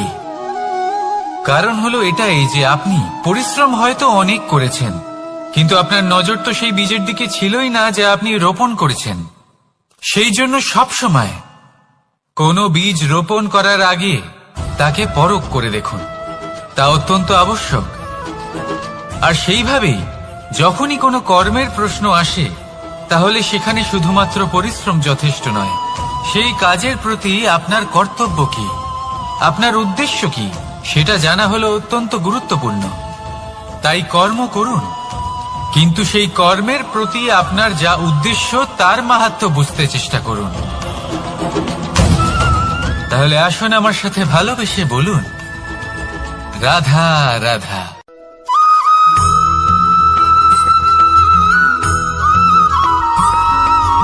বসন্ত ঋতু, এই সময় মন আনন্দে ভরে থাকে। এমন মনে হয় যেন আমরা আকাশে বিচরণ করতে চলে যাই, কিন্তু সেটা তো সম্ভব নয়। সেই জন্য হয়তো আমরা ঘুড়ি ওড়াই, এই ঘুড়িকে নিজেদের প্রতিরূপ মনে করে। এবার অনেক মানুষ আছেন যারা ঘুড়ি ওড়ান, কিন্তু এই কর্মের সারমর্ম কি সেটা কজন বুঝতে পারেন? আপনি এটা মনে করুন যে আপনি হলেন সেই ঘুড়ি, আর এই সুতো যিনি ধরে রয়েছেন তিনি হলেন পরমাত্মা। আর এই সুতো যেখান থেকে শুরু হয় সেই লাটাই হলো আমাদের কর্মচক্র। এবার আপনি নিজেই অনুমান করুন যে এই উড়ান কার ওপর নির্ভরশীল, পরমাত্মার ওপর আর আপনার কর্মের ওপর। যদি পরমাত্মা আপনার হাত ধরে থাকেন, আপনার সাথে থাকেন, যদি আপনি শুভ কর্ম করতে থাকেন, আপনি এই আকাশে উড়তে থাকবেন। কিন্তু কোথাও কোথাও যদি পরমাত্মার সাথে এই বন্ধন ছিন্ন হয়, আপনার কর্মচক্র খারাপ হয়ে যায় বা থেমে যায়, তাহলে আপনার এই ঘুড়ি কেটে যাবে আর দূরে কোনো গাছের ডালে গিয়ে আটকে যাবে। তাই শুধুমাত্র ঘুড়ি ওড়াবেন না, তার থেকে শিখুন, পরমাত্মার সাহচর্যে থাকুন, সবসময় শুভ কর্ম করতে থাকুন আর সবসময় এই আকাশে উড়তে থাকুন। আসুন আর আমার সাথে ভালোবেসে বলুন রাধা।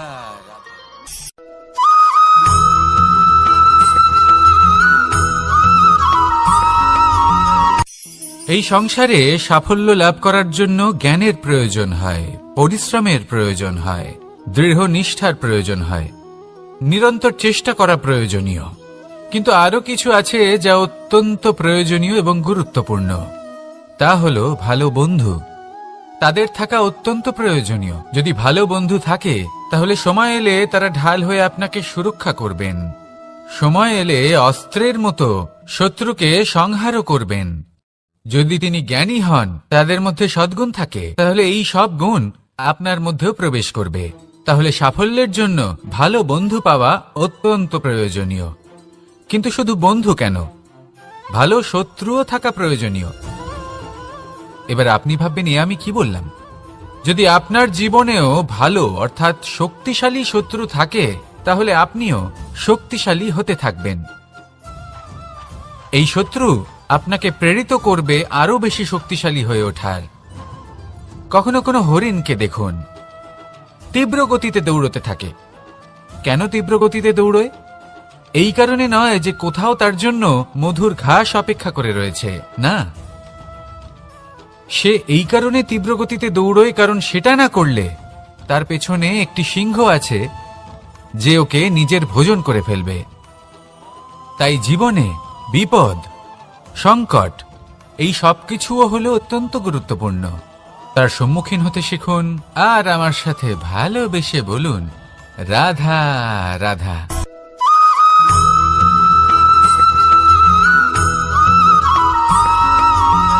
ভালো, শুধু ওনাদের কঠোর ব্যবহার দেখলে আমরা একটু ভয় পেয়ে যাই। এবার ওনাদের এই কঠোর ব্যবহার আমাদের ভালো না লাগলেও অত্যন্ত আবশ্যক, কারণ মাতার থেকে আমরা যে শক্তি লাভ করি তা যেন নিয়ন্ত্রণ হারিয়ে বিধ্বংসী না হয়ে ওঠে। আমরা যেন কোনো কুপথে না চলে যাই, আমরা কখনো যেন দোষ না করে ফেলি। শুধু সেই জন্য পিতা এবং গুরু একটু কঠোর হয়ে ওঠেন, এবং ওনাদের এই কঠোর আচরণ ভবিষ্যতে গিয়ে আমরা অবশ্যই বুঝতে পারি।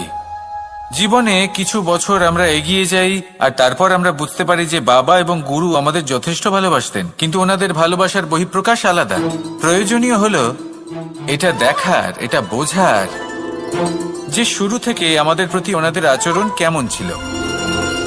ওনাদের কঠোর হওয়ার পেছনে ওনাদের ভালোবাসাটা বোঝার চেষ্টা করুন, ওনাদের চিন্তাটা বোঝার চেষ্টা করুন, ওনাদের পথপ্রদর্শনের আড়ালে আপনার ভবিষ্যতের জন্য যে পরিকল্পনা ওনারা করেছেন সেটা বোঝার চেষ্টা করুন। তখন আপনারা বুঝতে পারবেন ওনাদের ভালোবাসাকে।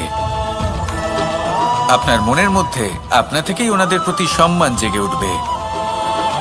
নিজের পিতা এবং নিজের গুরু এই দুজনের প্রতি কৃতজ্ঞতা প্রকাশ করুন আর আমার সাথে ভালোবেসে বলুন রাধা রাধা।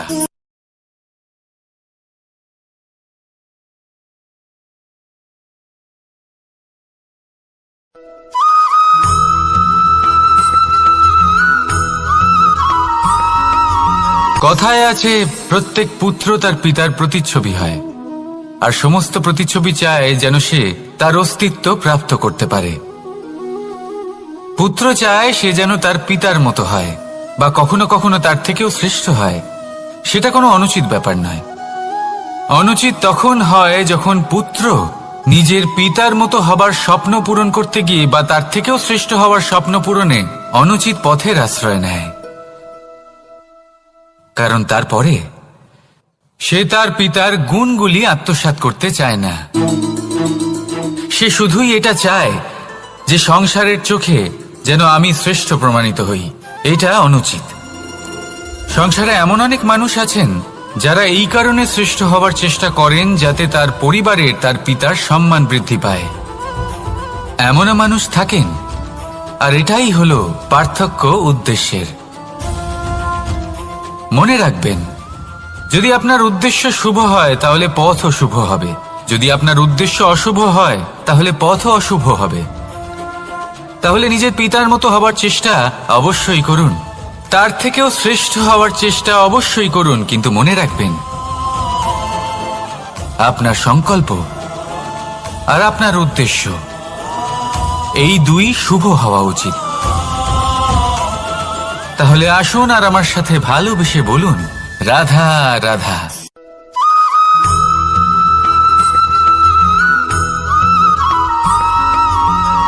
আপনি কখনো কোনো বাজকে নিজের বাসা বানাতে দেখেছেন? এই বাজ যখনই কোনো বাসা বানায় তখন উঁচু গাছের ডালে বা কোনো পর্বতের শিখরে বাসা বানায়, অনেক উচ্চতায়, আর সেখানে তার সন্তানও জন্মগ্রহণ করে। যখন এই সন্তানেরা জন্মায় তখন এই বাজ খুবই ভালোবেসে এবং খুব সাবধানে এদের পালন পোষণ করে, নিজের ঠোঁট দিয়ে তাদের ঠোঁটে খাবার পরিবেশন করে। কিন্তু যেই সেই সন্তানেরা হৃষ্টপুষ্ট হয়ে যায় এবং সেই কথা বাজ নিজে বুঝতে পেরে যায়, সেই বাজ নিজেই সেই বাসা ছিন্ন ভিন্ন করে দেয়। সেই সন্তান যাদের সবেমাত্র ডানা গজিয়েছে, কিভাবে উড়তে হয় তারা জানে না, সেই সন্তানগুলিকে উচ্চতা থেকে ঠেলে দেয়। সেই সন্তান প্রথমে ভয়ভীত হয়ে যায়। তারা সামনে মৃত্যুকে দেখতে পেয়ে ভয়ের কারণে তাদের ডানা ঝাপটাতে থাকে, আর সেই প্রক্রিয়াতেই সেই সন্তানগুলি উড়তে শুরু করে দেয়। এবার এই ঘটনায় আমরা কি শিক্ষা পেতে পারি? এটাই, যদি আপনি মাতা পিতা হন তাহলে নিজের সন্তানকে অবশ্যই স্নেহ করুন, কিন্তু তাদেরকে নিজের আঁচলের তলায় বেঁধে রাখবেন না। যদি আপনি চান আপনার সন্তান জীবনে উন্নতি করুক, তাহলে নিজের মুঠো থেকে তাদের স্বতন্ত্র করে দিন, এই সংসারে সংঘর্ষ করতে দিন। সেই সন্তান নিজেই বুঝতে পারবে যে জন্মের সময় পাওয়া ডানা কি করে ব্যবহার করতে হয়, আর আপনার চোখের সামনে আপনার সন্তান এই আকাশে উড়তে থাকবে। তাহলে আসুন আমার সাথে ভালোবেসে বলুন, রাধা রাধা।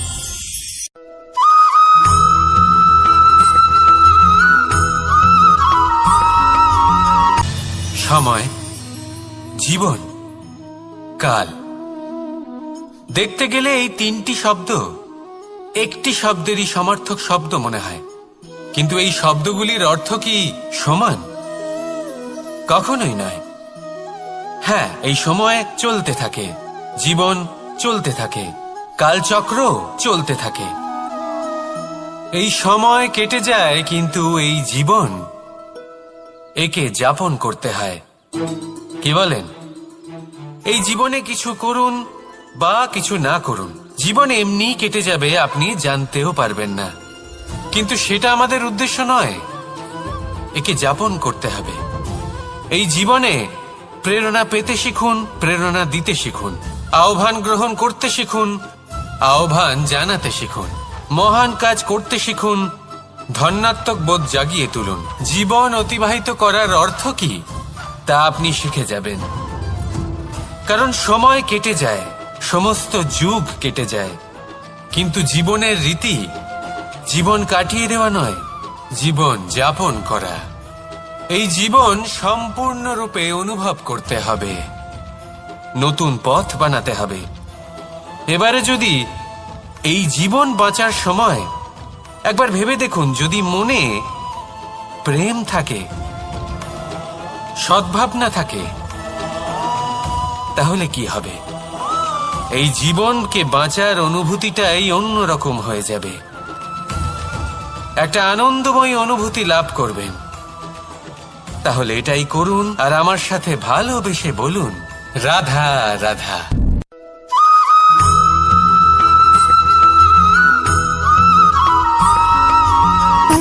সুখ, দুঃখ এবং শক্তি, এই তিন হলো এই সংসারের ত্রিদেবের মতো। আমাদের জীবনে যা কিছু ঘটছে এই তিনটির ভিত্তির উপরেই হচ্ছে। আসলে এই সংসারের একটা নিয়ম আছে, যখনই আপনি কিছু লাভ করেন এই সংসার আপনার পরীক্ষা নেয়। এটা জানার জন্য আপনার পরীক্ষা নেয় যে আপনি যা কিছুই লাভ করেছেন আপনি কি আদৌ সেটার যোগ্য কিনা। ঠিক সেইভাবেই এই সুখ, দুঃখ এবং শক্তি আপনার পরীক্ষা নিয়ে থাকে। যখন সুখ আসে তখন সে আপনার পরীক্ষা নেয় যে আপনার মধ্যে অহংবোধ জাগ্রত হয়নি তো। যদি অহংবোধ চলে আসে তাহলে সুখ সেখানেই সঙ্গ ত্যাগ করে। দুঃখ আপনার ধৈর্যের পরীক্ষা নিতে থাকে। আর যদি আপনার মধ্যে ধৈর্য না থাকে তাহলে এটা আপনাকে আরো বেশি দুঃখের গভীর অন্ধকারে ঠেলে দেবে।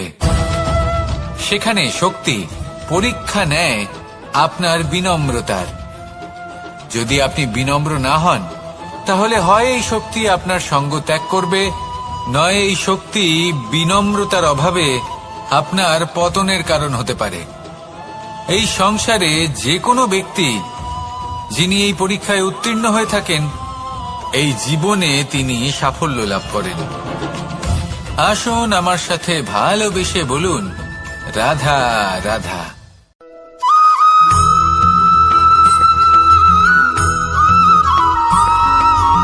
কখনো কখনো আমরা ভাবি যে কোনো ব্যক্তি যিনি ধর্মের পথে চলেছেন, যদি তার দ্বারা কোনো ভুল হয়ে থাকে তাহলে নিয়তি তাকে সেই মুহূর্তেই কঠোর শাস্তি দেন।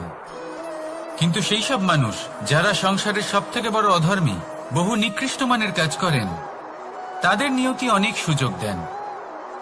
তাদের নিয়তি এরকম কঠোর প্রহার করেন না। এই ভাবনা কখনো না কখনো মনে আসেই। ভেবে দেখুন কেন? আসলে জীবনকে বেশিরভাগ মানুষ একভাবেই দেখে থাকেন, বিভিন্ন স্তরে একে দেখা উচিত। এবার আপনি বলুন, এই সংসারে কোনো অধর্মী কখনো প্রেরণার উৎস হতে পারেন? কখনোই নয়।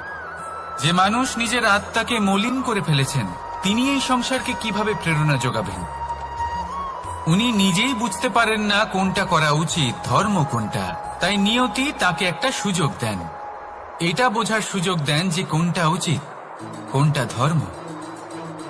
সুযোগ দেন নিজের বিবেক জাগিয়ে তোলার, তাকে সুযোগ দেন নিজের অন্তরাত্মার ডাক শোনার। যখন তাতেও কাজ হয় না, তখন নিয়তির কাছে একটাই পথ বাকি থাকে, আর তা হল মহাবিনাশ। মহাবিনাশ হয়তো দেরিতেই আসতে পারে, কিন্তু তা অবশ্যই আসবে। আর যখন মহাবিনাশ আসে, তখন মহাবিনাশের যন্ত্রণা সমগ্র মানব জীবনের যন্ত্রণার থেকে অনেক বেশি হয়। এই কথাটা সবসময় মনে রাখবেন। আর অন্যদিকে যে মানুষ ধর্মের পথে চলছেন, তার দ্বারা যদি কোনো ভুল হয়ে থাকে, তখন নিয়তি তার পরীক্ষা নেন। কিছুক্ষণের জন্য মানুষের মনে হতে পারে নিয়তি তাকে কঠোর শাস্তি দিয়েছেন।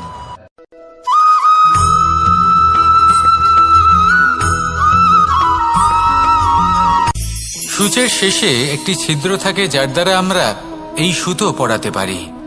আর তারপর সূচের সাহায্যে এই সুতো দিয়ে বস্ত্র সেলাই করা যায়। কিন্তু যদি সুতোটা সোজা করে ধরা না হয়, তাহলে সূচে কখনো এই সুতো পরানোই সম্ভব নয়। যদি এতে কোনো গিঁট পড়ে, তখন তা কখনোই এই ছিদ্র দ্বারা প্রবেশ করা সম্ভব নয়। ঠিক এইভাবেই যদি আপনি কারোর জীবনে প্রবেশ করতে চান, কারোর অন্তরে প্রবেশ করতে চান, তাহলে আপনাকেও সহজ থাকতে হবে। এতে কোনো গিঁট থাকলে চলবে না, অর্থাৎ মনে যাতে কোনো মালিন্য না থাকে, যেন কোনো কুচিন্তা না থাকে। যদি এসব থাকে, তাহলে আপনি কখনো কারোর জীবনে প্রবেশ করতে পারবেন না। আর যদি কোনোভাবে আপনি প্রবেশ করেও যান, তাহলে তার মনে ঘর করতে পারবেন না। নিজেকে এই সুতোর মতন করে তুলুন, সহজ।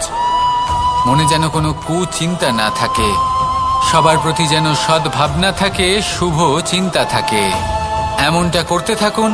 এমন একটা দিন আসবে যেদিন এই সমস্ত সংসারের ব্যক্তির মনে আপনি বাস করবেন, আর তখন এই মন প্রসন্ন হয়ে বলবে, রাধা রাধা।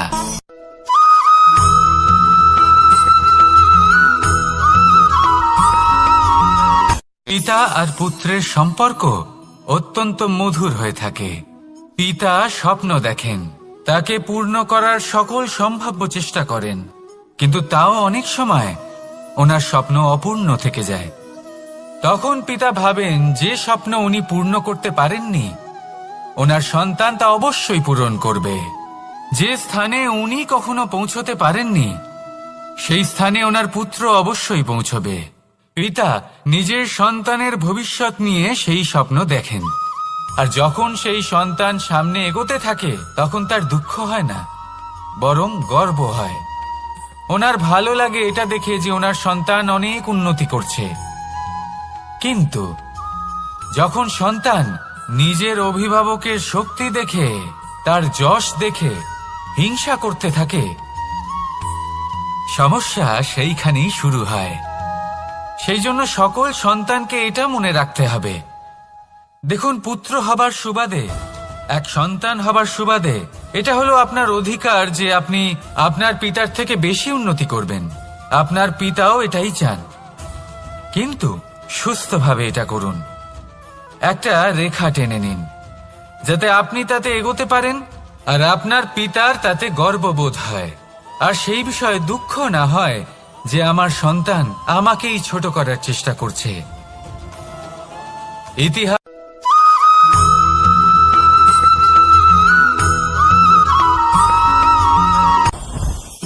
জীবনে কিছু শেখা অত্যন্ত গুরুত্বপূর্ণ। এবার কি কি শিখতে হবে সেই সব শেখানোর জন্য অনেক শিক্ষক রয়েছেন, কিন্তু কি শিখবেন না আর কি করবেন না এটা আমাদের নিজের অভিজ্ঞতা দিয়ে শিখতে হয়। কিন্তু তার মানে এটা নয় যে যদি আপনাকে শিখতে হয় যে আগুনের তাপ কতটা, আপনাকে আগুনের মধ্যে হাত দিতে হবে। না, অন্য কারোর অভিজ্ঞতা দ্বারাও শিখতে পারেন। প্রশ্ন শুধুমাত্র একটাই যে আপনি কি শিখতে চান নাকি চান না। যদি আপনি এটাই ভাবেন যে আমি শুধুই নিজের অভিজ্ঞতা দ্বারাই শিখতে চাই, তাহলে জীবনকাল ছোট মনে হবে, অনেক কিছুই শিখতে পারবেন না। তাই নিজের সাথে সাথে বড়দের অভিজ্ঞতা দ্বারাও শেখা শুরু করে দিন। এই সংসারের অভিজ্ঞতা দ্বারা শিখতে শুরু করে দিন। আর এটা নিশ্চিত রূপে শেখা আবশ্যক যে কখন কি করবেন না, কোথায় থামতে হবে আর কোথায় থামবেন না। তাহলে আসুন আর আমার সাথে ভালোবেসে বলুন, রাধা রাধা।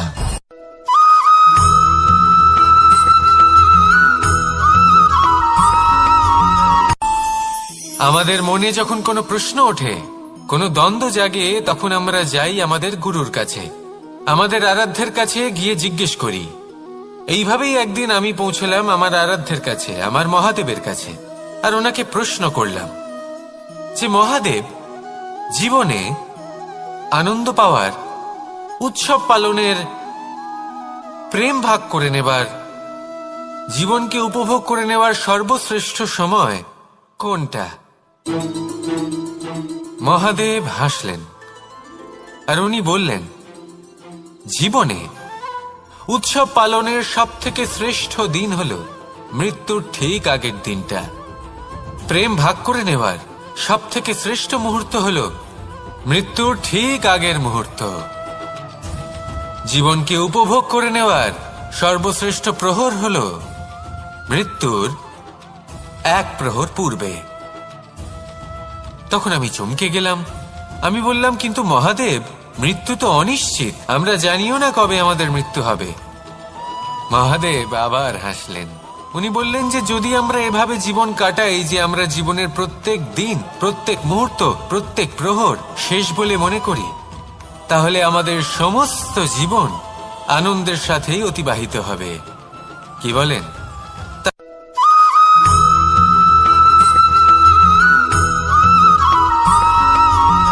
পঞ্চতত্ত্বের মধ্যে দ্বিতীয় তত্ত্ব হল ধরণী, ভূমি, যাকে আমরা ধরণী মাতা বলি।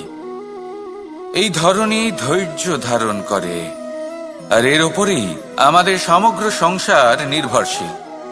কারণ এই ভূমি সহ্য ক্ষমতা রাখে, এর সহ্য ক্ষমতা হল অপরিসীম।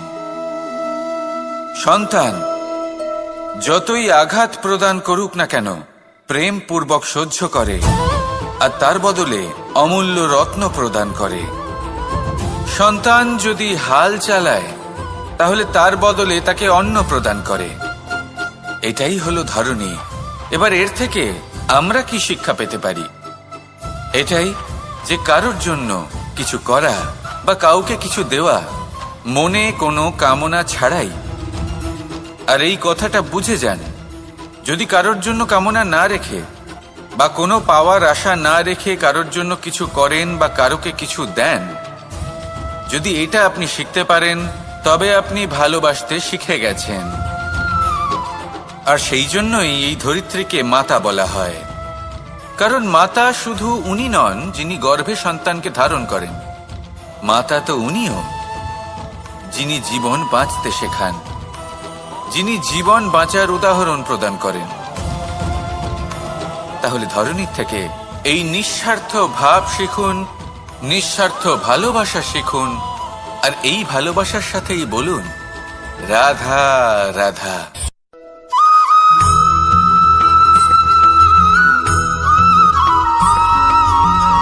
এই সংসারে কোনো বস্তু হোক বা ব্যক্তি হোক, তার একার গুরুত্ব কিন্তু খুব বেশি নয়। একটা উদাহরণ হিসেবে বৃষ্টির ফোঁটাকে ভেবে দেখুন। যদি একটি বৃষ্টির ফোঁটা হয় তাহলে তার খুব বেশি গুরুত্ব থাকে না, কিন্তু যখন সহস্র বৃষ্টির ফোঁটা মেঘের মধ্যে দিয়ে ঝরে পড়ে তখন সেটা বর্ষার রূপ ধারণ করে। সেই বর্ষা যা এই প্রকৃতিকে শান্ত করে। সেইভাবেই পাথরের ছোট টুকরো তার খুব বেশি গুরুত্ব থাকে না, কিন্তু যখন অসংখ্য পাথরের টুকরো একত্রিত হয় তখন তা পর্বতের আকার ধারণ করে। সেইভাবেই কিছু মানুষ যখন একত্রিত হন তখন তৈরি হয় পরিবার, কিছু পরিবার যখন একত্রিত হয় তখন তৈরি হয় সমাজ, যখন অনেক সংখ্যক সমাজ একত্রিত হয় তখন তৈরি হয় রাজ্য। এবার এই রাজ্যের সবথেকে গুরুত্বপূর্ণ ব্যক্তি হতে পারেন রাজা, কিন্তু তাও সেই রাজা একা কিছু করতে পারেন না। যুদ্ধ লড়ার সময় তারও নিজের সৈন্যদলকে প্রয়োজন পড়ে। কিন্তু এই সংসারে এমন একজন ব্যক্তি আছেন যিনি একাই সব কাজ করতে থাকেন, এবং সেই ব্যক্তি হলেন মা। আমাদের জীবনে একজন পিতার ভূমিকা কিন্তু নিঃসন্দেহে অমূল্য, কিন্তু আমাদের সকলের জীবনে যে ভূমিকা একজন মায়ের তা অন্য কারোর থাকে না। একজন মা একাই সন্তানকে বড় করতে পারেন, সংস্কারী করে তুলতে পারেন, তার জন্য পরিশ্রম করেন। আর এত কিছু কাজ করার পরেও তার কাজের জন্য তিনি প্রশংসা অবশ্য পান না। উল্টে যদি সেই সন্তান অনুচিত পথে চালিত হয়, অনুচিত কর্ম করে, তখন সেই মাকেই অপবাদের পাত্র হয়ে উঠতে হয়। আমাদের জীবনে মায়ের যোগদান কতটা সেটা বুঝুন। আপনাকে বড় করে তোলার জন্য উনি কতটা পরিশ্রম করেছেন সেটা বুঝুন।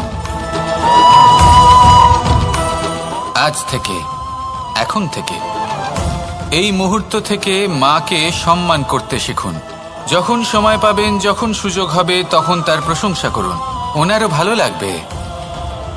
আর মায়ের এই মমতার জন্য, তার এই ভূমিকার জন্য আসুন সবাই মিলে আমরা তাকে প্রণাম করি, আর সকলে মিলে ভালোবেসে বলি রাধা রাধা।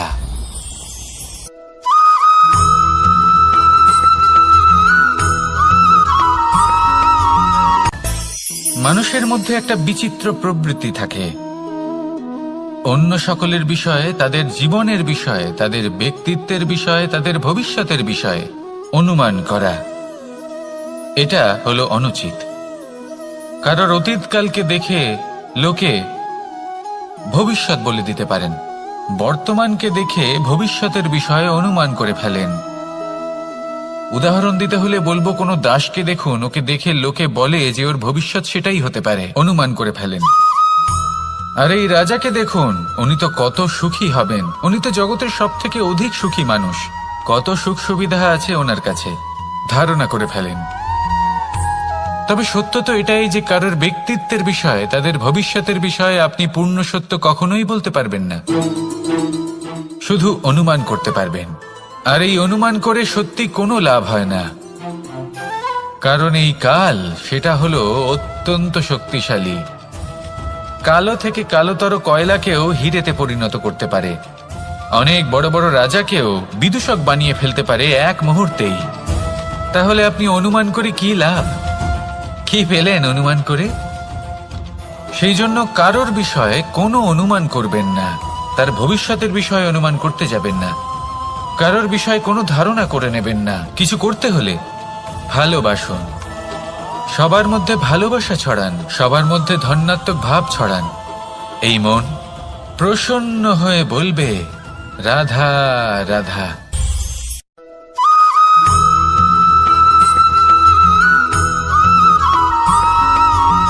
পঞ্চতত্ত্বের মধ্যে দ্বিতীয় তত্ত্ব হল ধরণী, ভূমি, যাকে আমরা ধরণী মাতা বলি।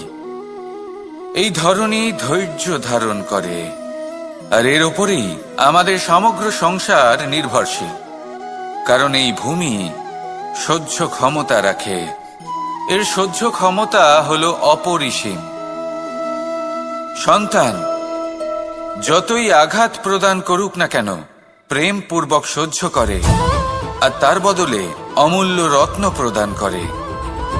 সন্তান যদি হাল চালায়, তাহলে তার বদলে তাকে অন্ন প্রদান করে।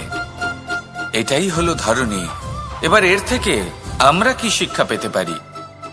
এটাই যে কারোর জন্য কিছু করা বা কাউকে কিছু দেওয়া মনে কোনো কামনা ছাড়াই। আর এই কথাটা বুঝে যান, যদি কারোর জন্য কামনা না রেখে বা কোনো পাওয়ার আশা না রেখে কারোর জন্য কিছু করেন বা কারোকে কিছু দেন, যদি এটা আপনি শিখতে পারেন, তবে আপনি ভালোবাসতে শিখে গেছেন। আর সেই জন্যই এই ধরিত্রীকে মাতা বলা হয়। কারণ মাতা শুধু উনি নন যিনি গর্ভে সন্তানকে ধারণ করেন, মাতা তো উনিও যিনি জীবন বাঁচতে শেখান, যিনি জীবন বাঁচার উদাহরণ প্রদান করেন।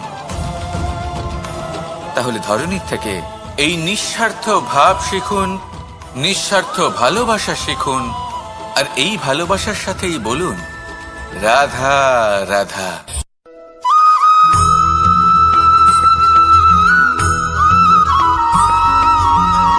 সংসারে আমাদের জীবনে যখন কোনো সুখ বা দুঃখ আসে, তার জন্য আমরা কাউকে না কাউকে অবশ্যই দায়ী করে থাকি, তাই না? এই ব্যক্তি আমাদের সাথে এরকম কাজ করেছেন, তাই আমার সাথে এমন হলো। ওই ব্যক্তি যদি এমনটা না করতেন, তাহলে আজ আমি ওই স্থানে পৌঁছতে পারতাম। সবই আপনার দৃষ্টিভঙ্গির ওপর নির্ভরশীল। আর যদি আপনার দৃষ্টিভঙ্গি এমন হয়, তাহলে তা অনুচিত। সত্যি কথা বলতে, এই সংসারে ভিন্ন ভিন্ন ধরনের মানুষ আছে। এটা আপনার ওপর নির্ভর করছে কিভাবে তাদের স্বাগত জানাবেন। একবার ভাবুন, আমি আমার দুটো হাত সামনে নিয়ে এলাম, দুটো মুঠো খুলে দিলাম। দুই প্রকারের মানুষ আসবেন, কিছু না কিছু দিয়ে যাবেন। এই মুঠো যদি আমি বন্ধ করে দিই, তাহলে না কেউ আমাকে কিছু দিতে পারবে, না আমার কিছু যাবে আসবে। নিশ্চয়ই বুঝতে পারছেন এই দুই ধরনের ব্যক্তি কারা এবং তারা কি দিয়ে যান। আমি যদি নিজের মুঠো খুলে দিই, তাহলে কিছু ভালো মানুষ আসবেন, আমাকে আনন্দ, সন্তুষ্টি, জ্ঞান প্রদান করে যাবেন, ভালো অভিজ্ঞতা দিয়ে যাবেন। কোনো খারাপ ব্যক্তি যদি আসেন, তাহলে তিনিও খারাপ অভিজ্ঞতা দেবেন, যার থেকে আমি শিক্ষা লাভ করব। এই সব কিছু আমি লাভ করতে পারি। মুঠো যদি বন্ধ করে রাখি, তাহলে আমি কিছুই পাবো না। দেখুন, এই সংসারে প্রত্যেকের জীবনে এইরকম। প্রত্যেকের জীবনে সবকিছুই আছে, ভালো খারাপ দুই মানুষই আছে। ভালো অভিজ্ঞতা আছে, খারাপ অভিজ্ঞতা আছে। নির্ভর করছে আপনার উপর যে আপনি কি করবেন, এনাদের স্বাগত কিভাবে জানাবেন, কার থেকে কি বুঝবেন, কি শিখতে পারবেন, আর কোন দৃষ্টিভঙ্গি নিয়ে অগ্রসর হবেন। এটাই নির্ধারণ করবে যে আপনার জীবন কেমন হবে। আসুন আমার সাথে ভালোবেসে বলুন রাধা রাধা।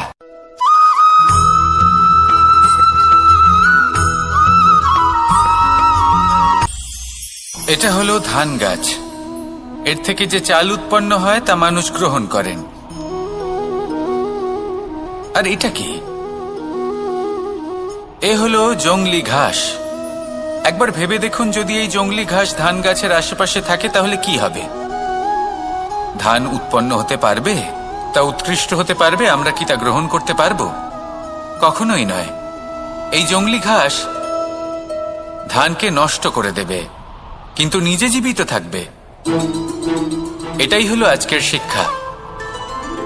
এই সংসারে যদি আপনি নীতির পথে চলতে চান, উচিত কর্ম করতে চান, সংসারকে সেবা করতে চান, তাহলে জংলি ঘাসের মতো ব্যক্তিদের থেকে সবসময় দূরে থাকতে হবে। সেই ব্যক্তি যারা দুর্নীতি এবং মিথ্যা দ্বারা পরিপূর্ণ, যাদের ব্যবহার অশুভ, যাদের অনেক অশুভ গুণ রয়েছে, তারা সঠিক নয়। সেই সকল ব্যক্তি যাদের চরিত্র অত্যন্ত দুষ্ট হয়, তারা হয় শুভ চরিত্রের ব্যক্তিকে একদম নষ্ট করে দেয়, নয় নিজের মতো বানিয়ে তোলে। তাই যদি আপনি নীতির পথে চলতে চান, এই সংসারের জন্য শুভ কর্ম করতে চান, তাহলে সেই সঙ্গ লাভ করুন যে সঙ্গ জ্ঞানে পরিপূর্ণ, যাদের মধ্যে অনেক গুণ আছে, যাদের থেকে প্রতিদিন কিছু শিখতে পারবেন।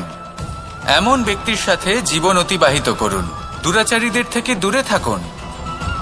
তবেই এই মন প্রসন্ন হয়ে বলবে, রাধা রাধা।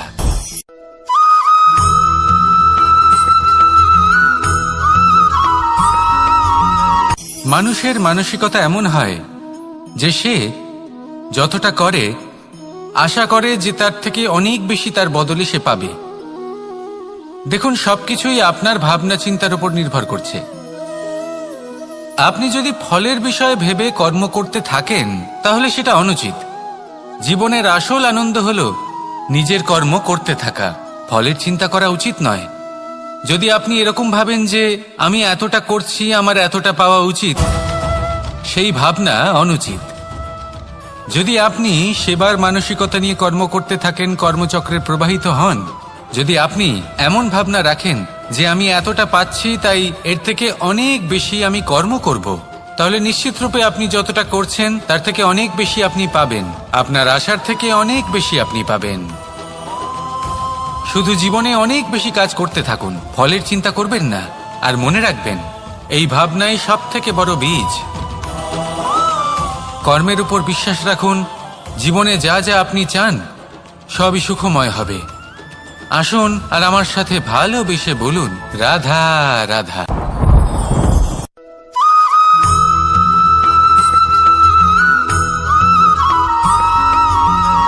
আপনি কখনো কোনো বাজকে নিজের বাসা বানাতে দেখেছেন?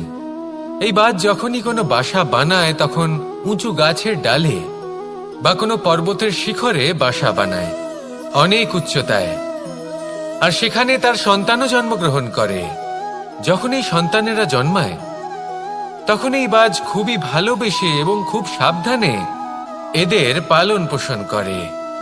নিজের ঠোঁট দিয়ে তাদের ঠোঁটে খাবার পরিবেশন করে। কিন্তু যেই সেই সন্তানেরা হৃষ্টপুষ্ট হয়ে যায় এবং সেই কথা বাজ নিজে বুঝতে পেরে যায়, সেই বাজ নিজেই সেই বাসা ছিন্ন ভিন্ন করে দেয়। সেই সন্তান যাদের সবেমাত্র ডানা গজিয়েছে, কিভাবে উড়তে হয় তারা জানে না, সেই সন্তানগুলিকে উচ্চতা থেকে ঠেলে দেয়।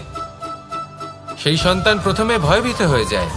তারা সামনে মৃত্যুকে দেখতে পেয়ে ভয়ের কারণে তাদের ডানা ঝাপটাতে থাকে।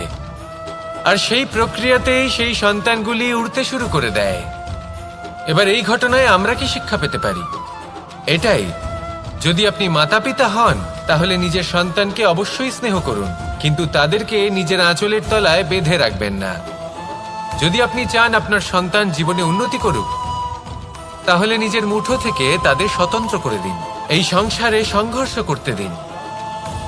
সেই সন্তান নিজেই বুঝতে পারবে যে জন্মের সময় পাওয়া ডানা কি করে ব্যবহার করতে হয়।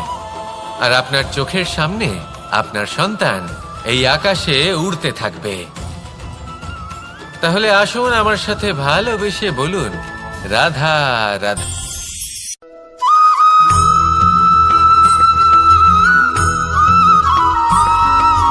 বসন্ত ঋতু, এই সময় মন আনন্দে ভরে থাকে। এমন মনে হয় যেন আমরা আকাশে বিচরণ করতে চলে যাই, কিন্তু সেটা তো সম্ভব নয়। সেই জন্য হয়তো আমরা ঘুড়ি ওড়াই, এই ঘুড়িকে নিজেদের প্রতিরূপ মনে করে।